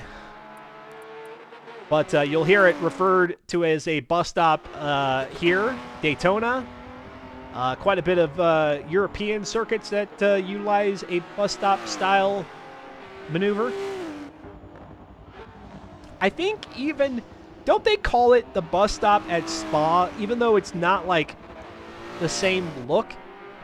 But some tracks, I think, even call certain corners a bus stop because of how slow you have to come up to it. Oh, and there goes Enraged Barney up into the guardrail. Well, actually, that was not Enraged Barney. That was second place of Cratrium.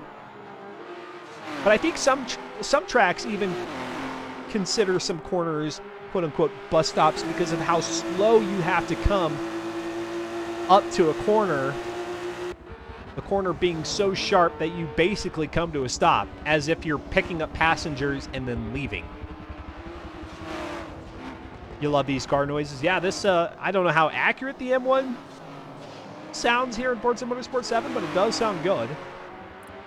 And by the way, I mentioned it earlier that they have upgraded these vehicles to S-Class, which is the highest class that they will race here in the Forza Spec Racing Series. But what I did not make clear was that the M1 starts out in C-Class, which is a pretty low class. Going from C-Class means you have to then go all the way through C-Class, through B-Class, A-Class, and to the top, the tippity top here of S-Class. So they've really bolstered the performance of these cars to a level that makes them pretty difficult to handle, as Subaru has attested to.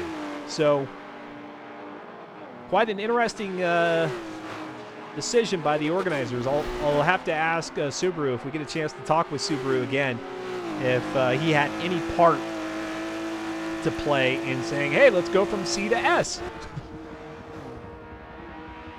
Oh, by these car noises, you just mean in general? Yeah, I mean, a lot of some car fanatics in the community will tell you that some are more genuine than others, but who am I to say? I don't have that discerning ear to be like, oh no, that doesn't sound quite like an M1, or it doesn't sound like the I think these are V6s here. Because they've twin turboed them, they've got so much horsepower. But I don't have that discerning ear to be like, oh, that does not sound like the V6 of a, or I don't even know if it's maybe an inline 6, a V6 that the 1981 M1 would have had. I don't know. Car fast noises are awesome. Yeah. Zoom, zoom. They sure beat the noises that we made as kids with our Matchbox and Hot Wheels cars, right? Where everything was just a zoom, zoom, zoom, zoom.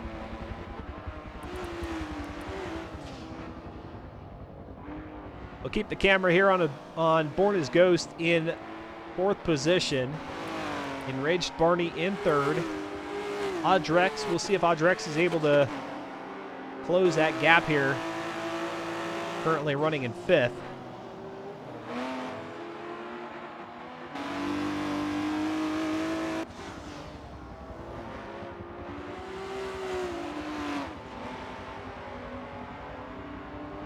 This pack is divided. Yeah,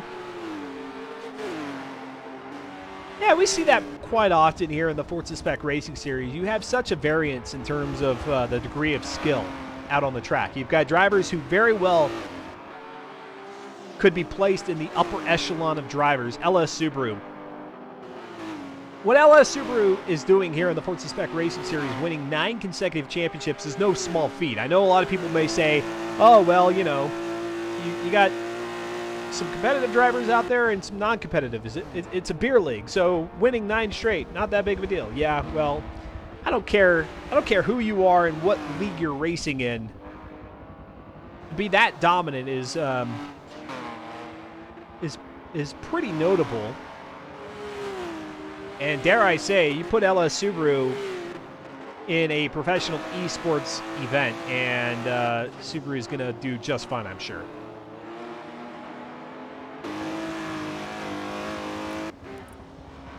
If you two are interested, and I don't mean you two, the band, I mean you all watching right now are interested in joining the Forza Spec Racing Series, again, it's a beer league. It's quite casual. Really, the biggest prerequisites are that, one, you come in with a good attitude, you treat everybody kindly, you treat folks the way that you would want to be treated, and race clean, and you'll be welcome back week after week. It doesn't matter how fast, how slow, or how in between you may be. If you're just looking to race against real people and not the AI, and you've got about 2 hours, it's very rarely is it beyond 2 hours. If we go beyond 2 hours on a Tuesday, it's because perhaps maybe they had to restart a race because of some sort of issue. Perhaps the servers are being extra finicky, but those instances are so few and far between that usually the racing is done within about an hour and 50 minutes.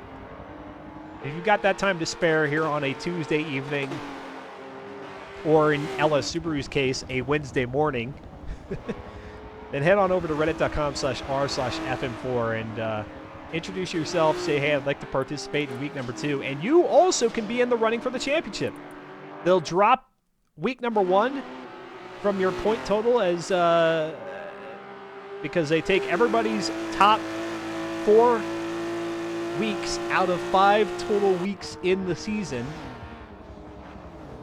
So your best performing 4 weeks is what will count towards your championship point total. So you can race in week number 2 here, coming up a week from tonight, and still be in the running for the championship. Here comes Enraged Barney. Going to run a little bit wide. That shouldn't penalize Barney too much in terms of time. Obviously, the league being as lenient as it is, they're not going to penalize Enraged Barney there, but if that has an effect on the his lap time, that could have, well, and I was going to say, just as much as Enraged Barney was struggling there through those last couple of corners, Borna's Ghost slammed it up into the wall, coming out of that final right-hander. Barney off the grass. You aren't a lawnmower, yeah.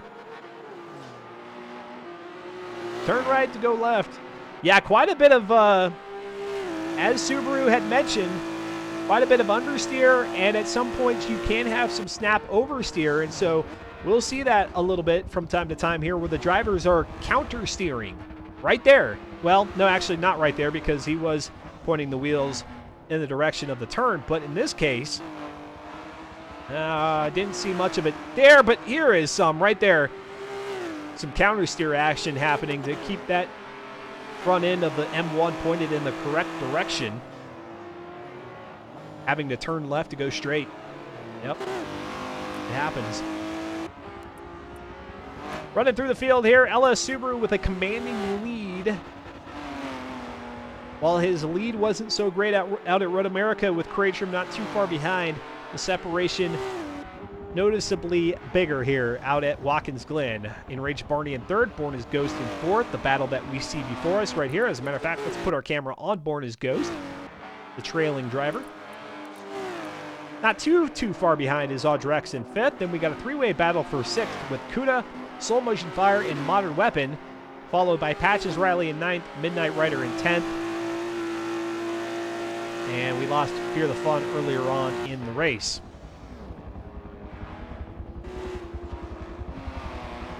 Is Barney's car supposed to be Speed Racer? question. Back to Barney. Maybe? I'm trying to remember Speed Racer. I think the livery of Speed Racer is pretty plain. And, yeah, you might be right.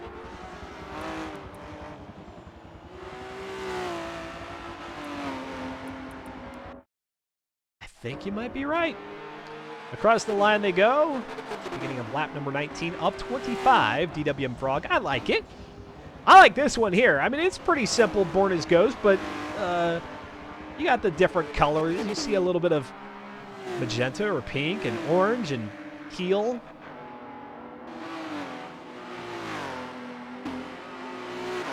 A paint job of its own era there, 1980s. What's going on, Civic? How you doing? Howdy back to you.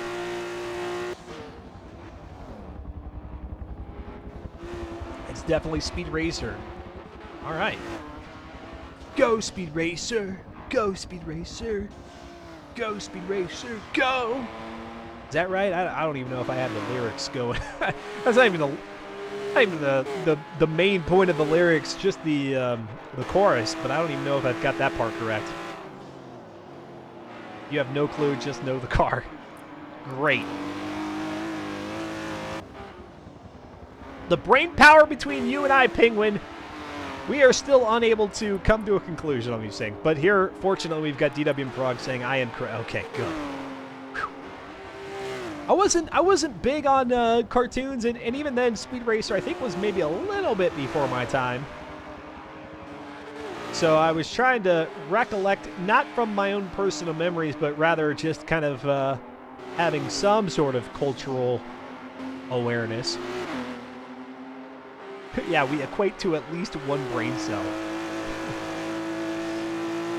Which is more a slight at you than me. Way before my time, yeah. I meant the fact that they would have had, like, I think maybe there were some replays going on. Reruns. Well, I've seen this one. This is a rerun. What are you talking about? This is a new episode. I think I did that reference a week ago, and now it's back. It's because I cannot not. Oh, and here we go. Born as Go is going to go to the inside here of Enraged Barney on the final corner. Enraged Barney just struggling here on these last couple of corners. And actually, Enraged Barney had trouble through the chute as well, so Barney on the struggle bus. We talked about the bus stop earlier. The struggle bus is what Enraged Barney's driving here. Yes, the joke itself was a rerun. You're right. I can't. Anytime there's a Back to the Future reference, I can't not go with it.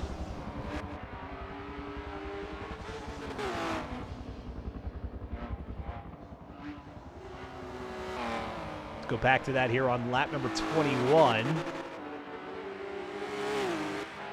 And look at that, Enraged Barney with about a 6, 7, 8 car lead there. Coming out of the left-hander and then tries to line it up for the right-hander. Of course, we had the camera here on Born as Ghost, and I think maybe the problem for Barney, we had seen this before, really running the entry into that final right-hander wide, getting a couple of tires up into the grass, and the grass punishing him for it.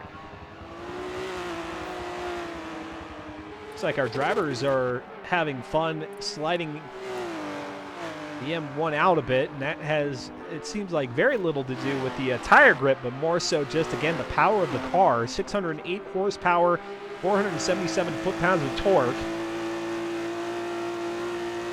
which is super powerful for a vehicle that's coming in at just over 2,500 pounds curb weight. It's looking a bit floaty. Oh, yeah, no doubt. And there they go. They grab a couple of cones. Where's those Kappa cones in the chat? A couple of cones into that right-hand corner. And now here they go, side by side down the straightaway. along the fencing and now into the left-hander. A little bit of contact there. Born as Ghost up onto the rear left quarter panel of Barney, and Barney able to make the pass for now, back up into third position.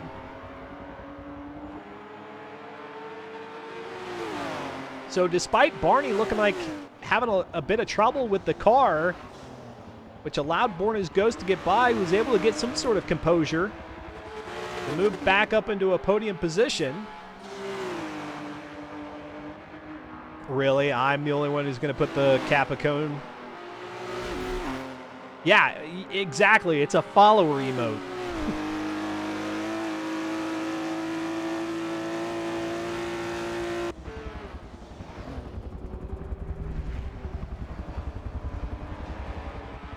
I thought it was a sub emote. Nah. The old Twitch Kappa emote, that's got to be a follower. Nobody should claim that or hold that as a sub emote.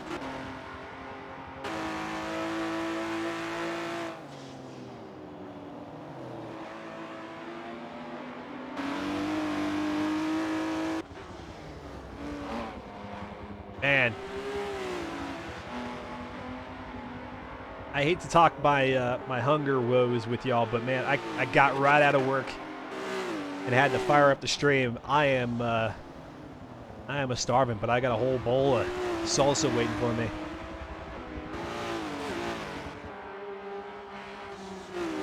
Yeah. No, that's what I was calling it out. I called out that Barney had made the pass. We can go back to it here. And actually, at this point in the clip, Barney had already made the pass. Wasn't so quick on the...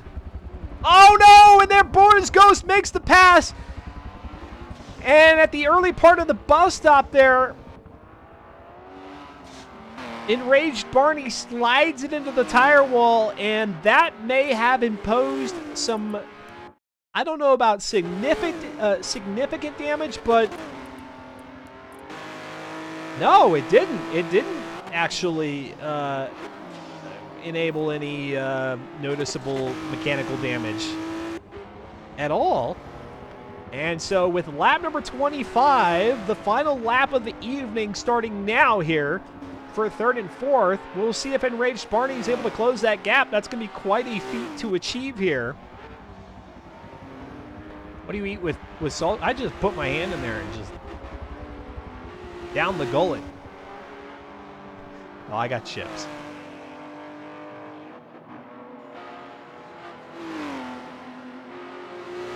He can do it. He's literally Speed Racer. Well, let's see here on the back straightaway. Go, Speed Racer! Go, Speed Racer! Up to the bus stop here. Trying to find all the room to make this as straight a line as possible. And now into the penultimate right-hander goes Enraged Barney. I don't know. I think it's too big of a gap to overcome. LS Subaru going to be your race winner here. Back-to-back, Road America, Watkins Glen, followed by Cratrium. A repeat performance for those two. And now out of that final right-hander, it will indeed be Born as Ghost, finishing P3. Barney in fourth. Audrex will hold on to fifth, with Kuda in sixth position. So yeah, nobody was really even close to Audrex there for that battle, or for that fifth position. That happened to be a back marker that was just behind Audrex there. Followed by Midnight Rider, Patches in 10th, or excuse me, in 9th, and Modern in 10th. Who crashed back there? I don't know. But let's see, we go to the replay here, and did I catch it? Oh, no, that's not going to work.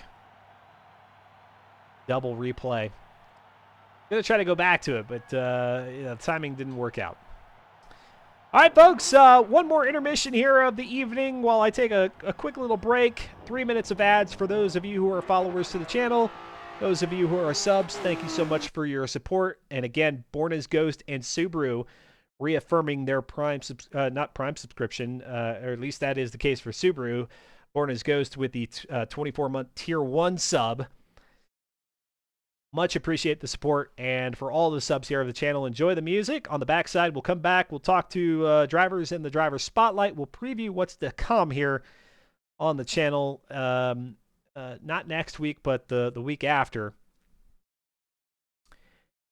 And that's how we'll wind down the night.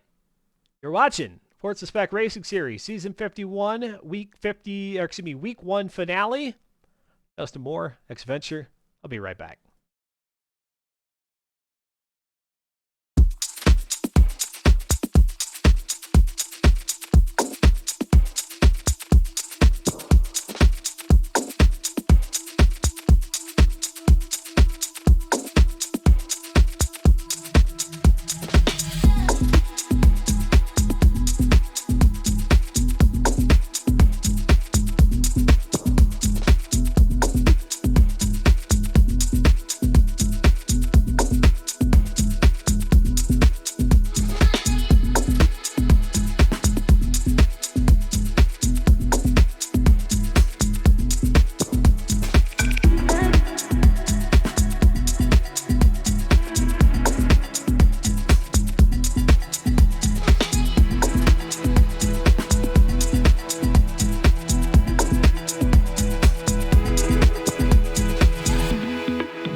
Hope you all had a good day here today, heading into your hump day Wednesday tomorrow, or again, in Subaru's case, he's already there. He lives in the future.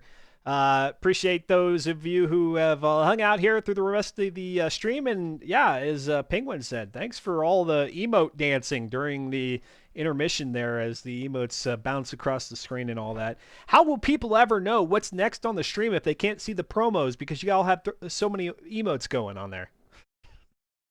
I like it. I like it. It's encouraging. It's nice at the end of the night to know that there's still so much activity, so much energy. Yes, I feed off of y'all's energy. All right, I definitely do. All right, let's go ahead and bring on into the driver's spotlight, known on the FM4 Discord as Blame Borny. You all know him as Enraged Barney out there on the track. Barney, nice little battle with Born as Ghost there for third.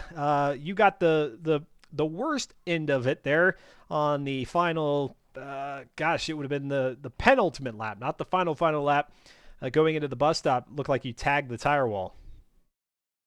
Yeah, I just clipped the so going into the onto this back straight, I clipped the wall and lost a lot of speed, letting Borden go past. And as we went to the bus stop, I knew I went a little bit deep on the brakes, so I locked up slightly, trying to not hit him. And as I locked up, I came off the brakes. The engine had died, and as soon as the engine kicked back on, the car just engine braked and just locked the rear wheels again. So it just kind of kicked my car into an almost spin, and that kind of lost me a lot of time. Yeah, and that wasn't, I mean, that was the most significant of the incidents that we saw you have there out at Watkins Glen a couple of times, getting up into the wall on that final right hander back toward the start finish line. It looks like maybe a couple of times you ran a little bit too wide on the entry of corners and was touching the grass a bit. So I asked the question of Subaru and he affirmed it, but I'll ask you, how tricky is the BMW M1 going from C class, where it starts out, to what is now an S class, an S800 vehicle here in Forza Motorsport 7? It's definitely an odd car. It's not really. I don't think it's a car that's meant to be an S class. To be honest, Yeah. they've added too much power and not enough front tires, and the Forza Aero really does nothing. So it's definitely a bit tricky to drive, especially in S class. Yeah, yeah. What were maybe some of the initial thoughts that you had when you saw the build? Was it were you expecting it to be a challenge, or did you think that maybe it would have some of the racing pedigree to handle an S class upgrade? Well, see, when I first saw the build, I thought, oh, it's got 325s in the rear. It Yeah. should grip at least a little bit, right? No, it's either gonna wheel spin or it's gonna understeer. There's no in between for this car. You might as well have a wheel of cheese on the back tires and even on the front tires, because, like you said, the understeer, it just can't. Very tricky to find some grip in this thing. Yeah, it's definitely not one of the easiest cars to drive. It's like I think Darkster experienced it in the first race, Yeah. where it's really finicky. It's either you have all the grip or you have none of the grip. Anything you learned going into week number 2? You got Homestead, the road circuit in its alternate configuration, and then the 40 lapper at the Daytona Tri-Oval. So that'll be unlike anything we saw here in week 1. But a few things that you maybe gleaned from these first couple of races. Definitely be careful on throttle and don't lock up the brakes. Yeah. It's definitely a car that I find you have to tune to be really soft. So I think I'm just gonna keep it as soft as possible and hope for the best. Gotcha. Okay, well done here, Barney, getting third place finish out at Road America, and you were this close to getting it here at Watkins Glen, just finishing behind Borna's Ghost, coming out in P4. So well done. Any shout outs tonight? You got Penguin in here kind of rooting you on in the chat. Absolutely, shout out to Penguin. He's the homie. And shout out to Bourne for giving me a good race on that final race. And yes, Penguin, it is Speed Racer. There you go. Speed Racer in the M1. I even sang the jingle a little bit there, or at least the chorus of it. I don't. Are there even any other lyrics to that song, or is it just "Go Speed Racer Go"? I don't know. I think that's literally the whole song. It just goes over and over again. All Yeah. right. Hey, Barney, always great chatting with you. And I would say I'll see you in week number 2. Unfortunately, I will not. I'll be back in week number 3, but best of luck to you there Oh, next week. boo. I know. All right, thank you. Priorities. All right. He hated it so much that he just bailed out himself. I didn't even have to move him out of the chat.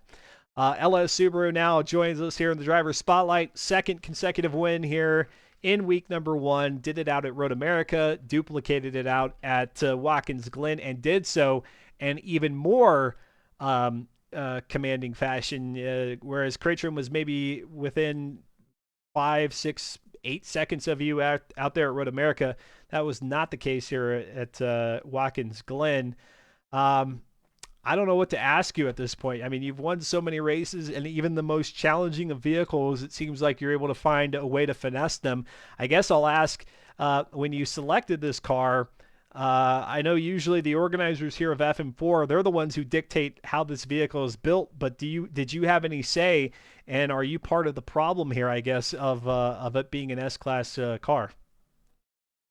I can confirm that I have had zero say in the build, although my build would have been very similar to theirs Really? because the build I had in mind was actually an S800 car, just just with some differences Yeah. that would be more suited to what I like to see in a spec series car. Like for example, I wouldn't have put Forza Aero on this car on the front or rear, mainly because I don't like the look of it.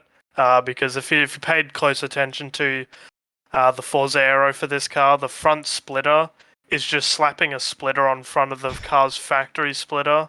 So it just has two splitters and defeats the purpose of one. Um, and the Forza Wing in general, I'm just not a fan of how it looks on the M1. Um, Rims, I probably would have kept the rim stock, and the rest of it, I guess, would have just went into performance and whatnot.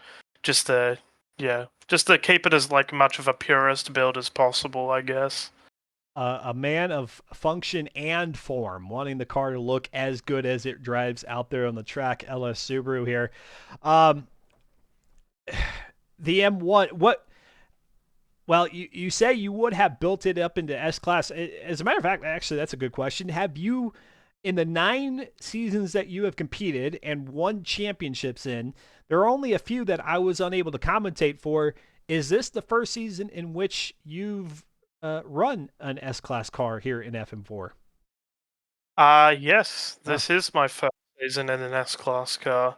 Um, yeah, so that's a thing. So you wanted them to go in that direction, but you just would have done it differently. Understood. Um, Barney, I believe, pointed out that the arrow. Not only do you think it looks gaudy, and you don't like the way that it shows up on the M1, but I believe Barney pointed out the fact that it seems to have very a negligible effect in terms of downforce.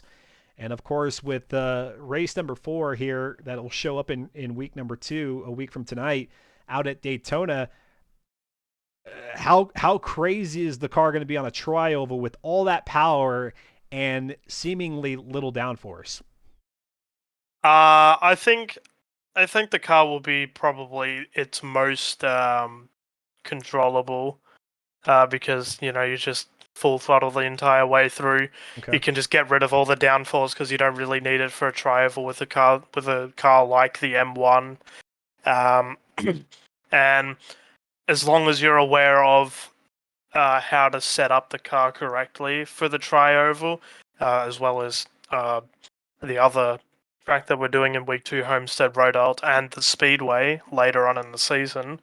Um, this car does have a problem of the suspension bottoming out on Ah, the banked corners. So, just a tip for everyone out there that's racing in this season: make sure you have this car stiff for the ovals.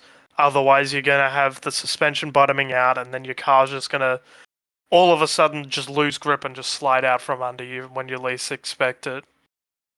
boom, up into the wall, and of course, that after you try to get it going off the line, it's only a slight camber on the front straightaway there at the tri-oval of Daytona.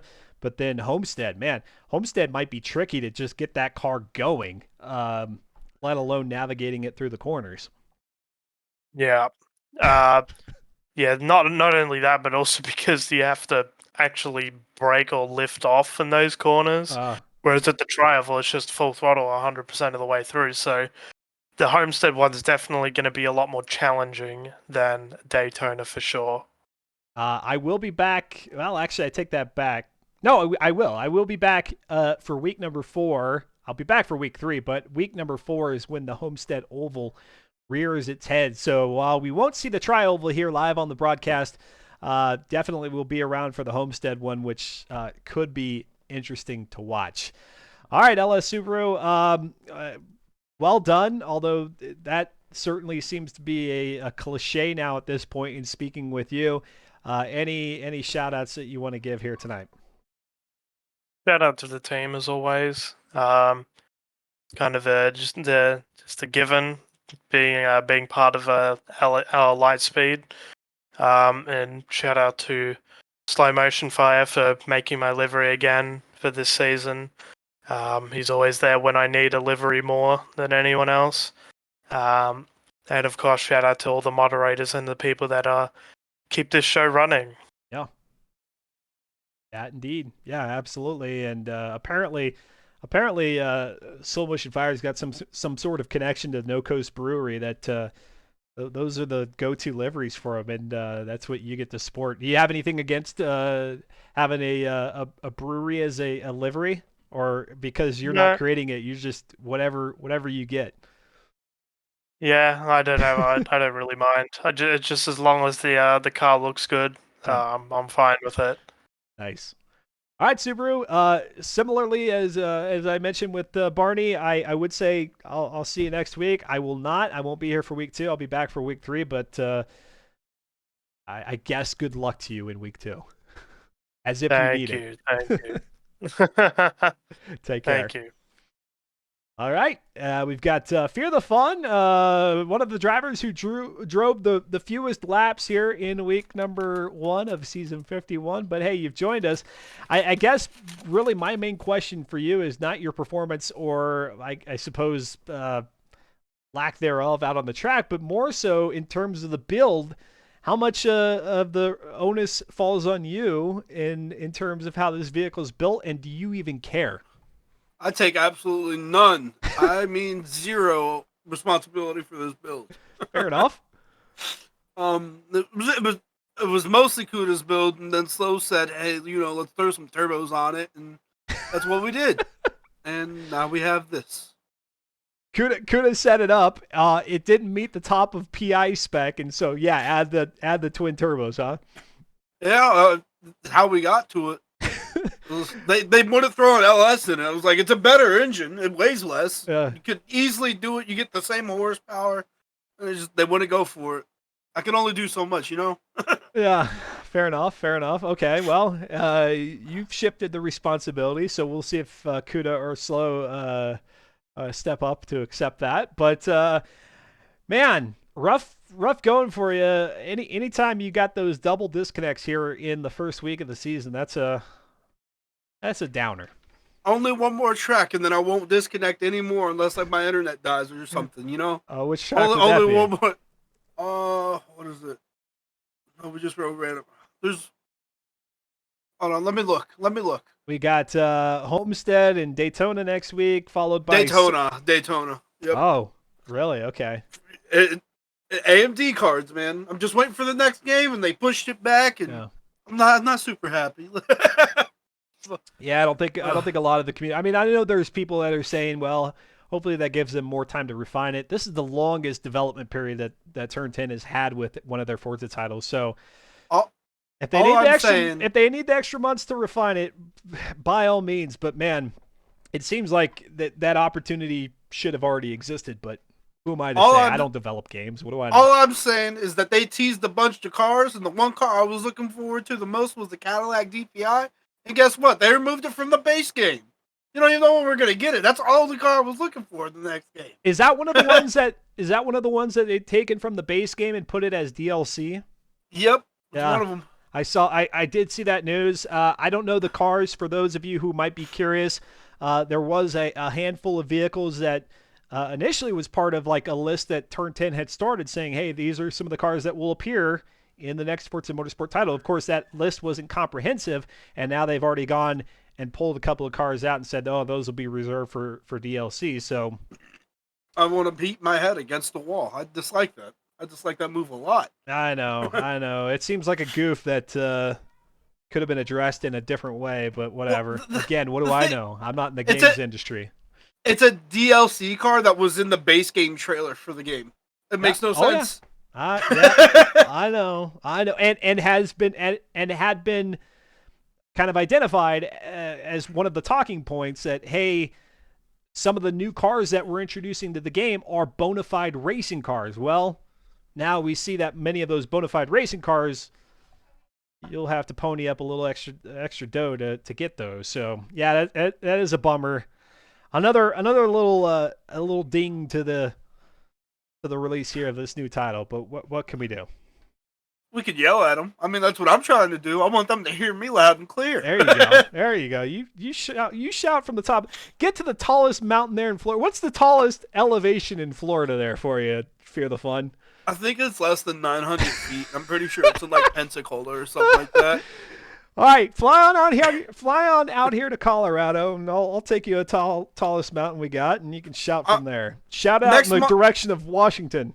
Next month, I'm driving to Missouri, and a lot of that's got to go through the Smoky Mountains. So I'll see some mountains then. I'll experience some elevation change. You know, I'll be getting out of the flatlands of Florida for a little bit. There you go. There you go. Just for the flatlands of Missouri or Iowa, whichever you want to call it. Well, yeah, you're going from the from the swamps, the low elevated swampland of Florida to the slightly elevated plains of the Midwest. Right. All right. Well, hopefully, I don't know. Maybe there will be some sort of miracle. You won't have the disconnect at Daytona, and you can race both the races and be back in the thick of it. But I don't know. I won't be here to see it. So unfortunately, I don't know. I'll come back to week 3 hoping for the better for you. All right. Any Well, shout-outs? I mean, these shout outs. Oh, go ahead. I mean, my cousin's birthday's tomorrow, so. Oh, there you go. Shout out. First Tommy. name? Tommy. Tommy? Tommy. Happy birthday, Tommy. And then, I mean, that's basically it. I don't know a lot of people. I'm sick at the moment, so my brain's kind of foggy. I'm ready to eat some food and watch some TV and maybe even sleep, even though I've only been up for like 3 hours. Yeah. Well, yeah, go get yourself some rest. Happy birthday to cousin Tommy out there, and I'll see you in week 3. Yes, sir. I'll be here, hopefully. Oh, I know you will. Unless this virus takes me out, and then you can yell at my sister because she's the one that brought it to the family. Oh. Well, as predictable as the rain is in Florida, you seem to show up quite consistently. So I'll put my figurative money that you'll be here for week 3. I'll see you then. I'll be here until the last person says no more, and then I'll still be sitting here and be like, where's everybody at? That's right. So. First one in, last one out. Absolutely. All right, Fear. Take care. Have a good one. All right, and it looks like we have Slow Motion Fire has entered the driver's spotlight. Fear the Fun has pushed the blame onto you and Kuda for the build here for season 51. You know, while I already had inclinations or thoughts that this vehicle was going to be tricky to handle, part of me also says that having a little bit of this, I guess, spontaneity in terms of the boost in PI makes for entertaining action here for the broadcast side. Yeah, there's no denying that this car is tricky to handle, but I think that makes it fun. After coming off an entire season of A-class cars that were pretty grippy, and this is a nice way to shake it up. You really have to drive this thing with the throttle more than the steering wheel. Was there anybody who you would say was yearning for an S-Class car more than anybody else? Subaru had mentioned that this is the first time, despite having won 9 consecutive championships, this is the first time that he's hopped into an S-Class car here in FM4. So whether it be he or maybe Kuda's really looking forward to it, or I mean, who was like, please give us an S-Class car? Oh, I think we just kind of came to this with where the car started, and after doing where we really wanted to build this car was to A-Class, but we didn't want to run a bunch of A-Class again. So then we just kind of kept up in the game and ended up here in S-Class. I knew that the car was starting out in C-Class because obviously I had to do the upgrades myself just to kind of get a feel for what the build looked like. But then I was like, okay, well, maybe a lot of this will come through on the handling side of things. But then as I was adding engine upgrade upon engine upgrade, I was like, oh my gosh. And then sure enough, I got that car out there on the track, and very difficult for me to control. That being said, I don't have as much talent as the folks racing out here, but man, how much testing and tuning did you put into this thing to make it bearable for you? Not enough for tonight. I spent a little bit at Watkins Glen, and I definitely felt a lot more comfortable around there. Yeah. Road America, that's a track that I like, so I felt like I could go in there without practice, and that kind of bit me. I needed I needed more practice. Well, same question to you then that I asked of Barney, which is, what have you gleaned from the vehicle here? And of course, the caveat to that is you've got the tri-oval of Daytona next week, in addition to the road course of Homestead. So kind of a different style of racing that's in store for week number 2. But what is it that maybe you take away from week number 1 that could help you there come next Tuesday? Well, I think the takeaway is you need a lot of seat time with this car. You need to work on your build. You need to get comfortable with it because of you cannot push this car. If No. anything, you have to underdrive it a little bit, and the minute you start pushing it too hard, it just all goes out the window. So you need that familiarity with where that line is, and then where that line is on each track. The little bit we practiced Homestead here, it's a much flatter track, and just running a few laps here, I'm back to sliding all over the place because I'm No. pushing the car too hard. Like it's the banked tracks, like Watkins Glen there, where you got a little banking to work against. So it's getting that familiarity is going to be key this season as to where that line is and just how hard you can push this car. Cannot gun it and run it. That is for sure. Well, you're making the most of week number 1 here, finishing in 6th out at Road America, which you said was one of the tracks that you felt more comfortable at, and then finishing just behind Cuda here, coming out in 7th. And you had said there in the chat while we were watching the battle for 3rd that you said you had a good battle with Cuda here out at the Watkins Glen. Yeah, it could have been a three-car battle there with Patches, but unfortunately, he was having some network issues and his car was kind of Hmm. jumping around, which made it really hard to race against him and caused a couple incidents there. But yeah, the last couple laps, Kuda and I were exchanging positions there. We'd each make a little mistake, and the other person would be able to capitalize on it, and we just kept kind of trading back and forth, and it ended up being a fun battle. Okay. And then LS Subaru gave a nod to you for creating his livery, as you often do. Remind me, I may have asked you this at some point and have just totally forgot. But the affinity for No Coast Brewing, is it a beverage of choice for you, or is this just something that like you've identified a brewery that you can make a lot of cool liveries based on their product line? What's the connection there? Yeah, they're just a local brewery in Iowa, and I enjoy what they produce, and their cans are always interesting, so they make for good liveries. So Do, nothing more to it than that. a good brewery. Is there anybody there that you've like said, hey, we like to use your guys, lineup of brews in this game called Forza Motorsport, where we create racing designs that have your name all over it.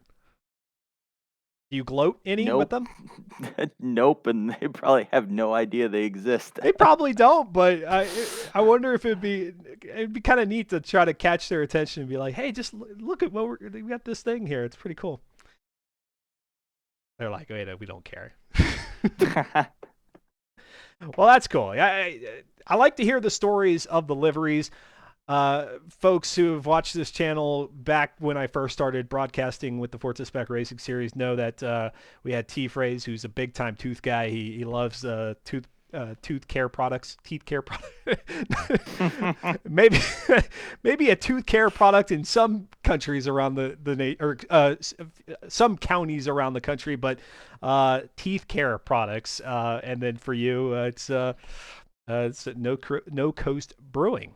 I like it. I like it. We need some Well, more imaginative livery. I mean, I take that back. A lot of the liveries are really cool, but like having some sort of consistency. And even though Audrex has got the AMD/Adidas thing going over the last few seasons, like that one's just that's too bland. We need some more well, this imaginative designs. this season it's all sponsorship. So you'll notice there's some misspelling in that Adidas livery. Oh, okay. We'll have to. It's a knockoff version of Adidas. All right. I completely have overlooked that. Yeah, on Subaru's car, we got all the James Bond villains. My car this season is all the Seinfeld companies. Okay. Modern's rocking the Initech car. I believe Cratrium's I believe that's like the shipyard in Star Wars. Yeah. Okay. Nice. Bourne's got pole position on there. I'm sure I'm missing some other ones. I think there's some Cars reference in there. I think Kuda's got from the Cars universe. Okay. Yeah. Man, I'm gonna have to pay more attention because that's a lineup of like mock liveries that I can get behind. That's a cool assortment. So maybe some of you watching here on the channel have had a keener eye and have taken a greater appreciation to the liveries than I have. But cool. I'll have to keep that in mind next time, which will be week 3. I won't be here for week number 2, but I'm sure you and Fear and Modern will have it all covered. So looking forward to seeing what the results are of week number 2 when I come back for week number 3. Any shout outs here, Soul Motion Fire, as we wrap up the first week of season 51? I'll just shout out to everybody in the mod team for their continued help putting all this together. Yep. And shout out to anybody out there that's interested in racing with us. We just ask that you race respectfully. We don't care how fast or slow you are. Yep. And about everybody's welcome to come out here. So if you got any interest in doing this, feel free to join us. We've got plenty of spots on the grid. I mean, it's in his name, folks. His Xbox gamer tag, slow motion fire. So no, absolutely bang on there with the if you're interested. And so there you go. Nightbot there in the chat has the link, reddit.com/r/fm4. Go over, introduce yourself. Even if you can't be there for the remaining, what do we got? 7 races of the season left. Even if you just want to kind of do a trial run, as if this is like Netflix or something, but definitely much better than Netflix.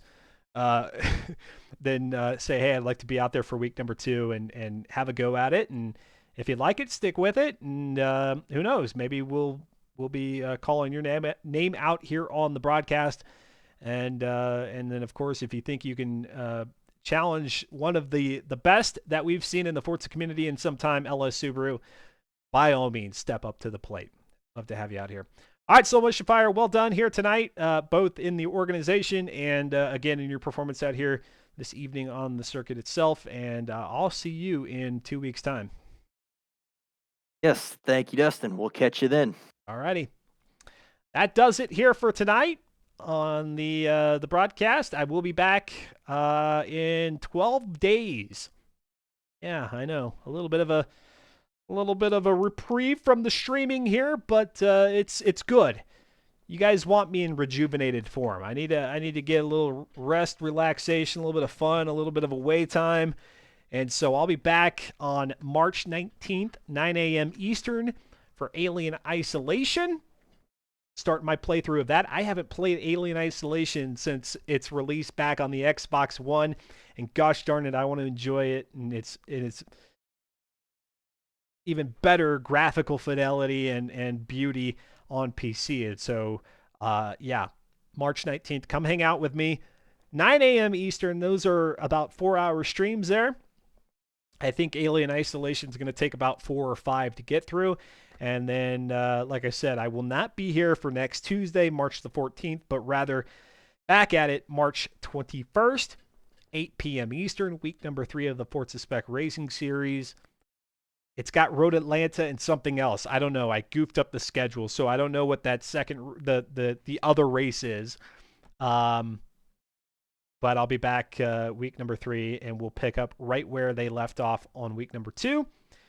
And that'll mark the midpoint of season 51. It's crazy how quickly these go. 5 weeks of racing over a month, but still, they seem to go by oh so quickly. Y'all take care. Have a lovely week. Be happy. Be healthy. Be kind to one another, most importantly. And until next time, y'all have a good one. Adios.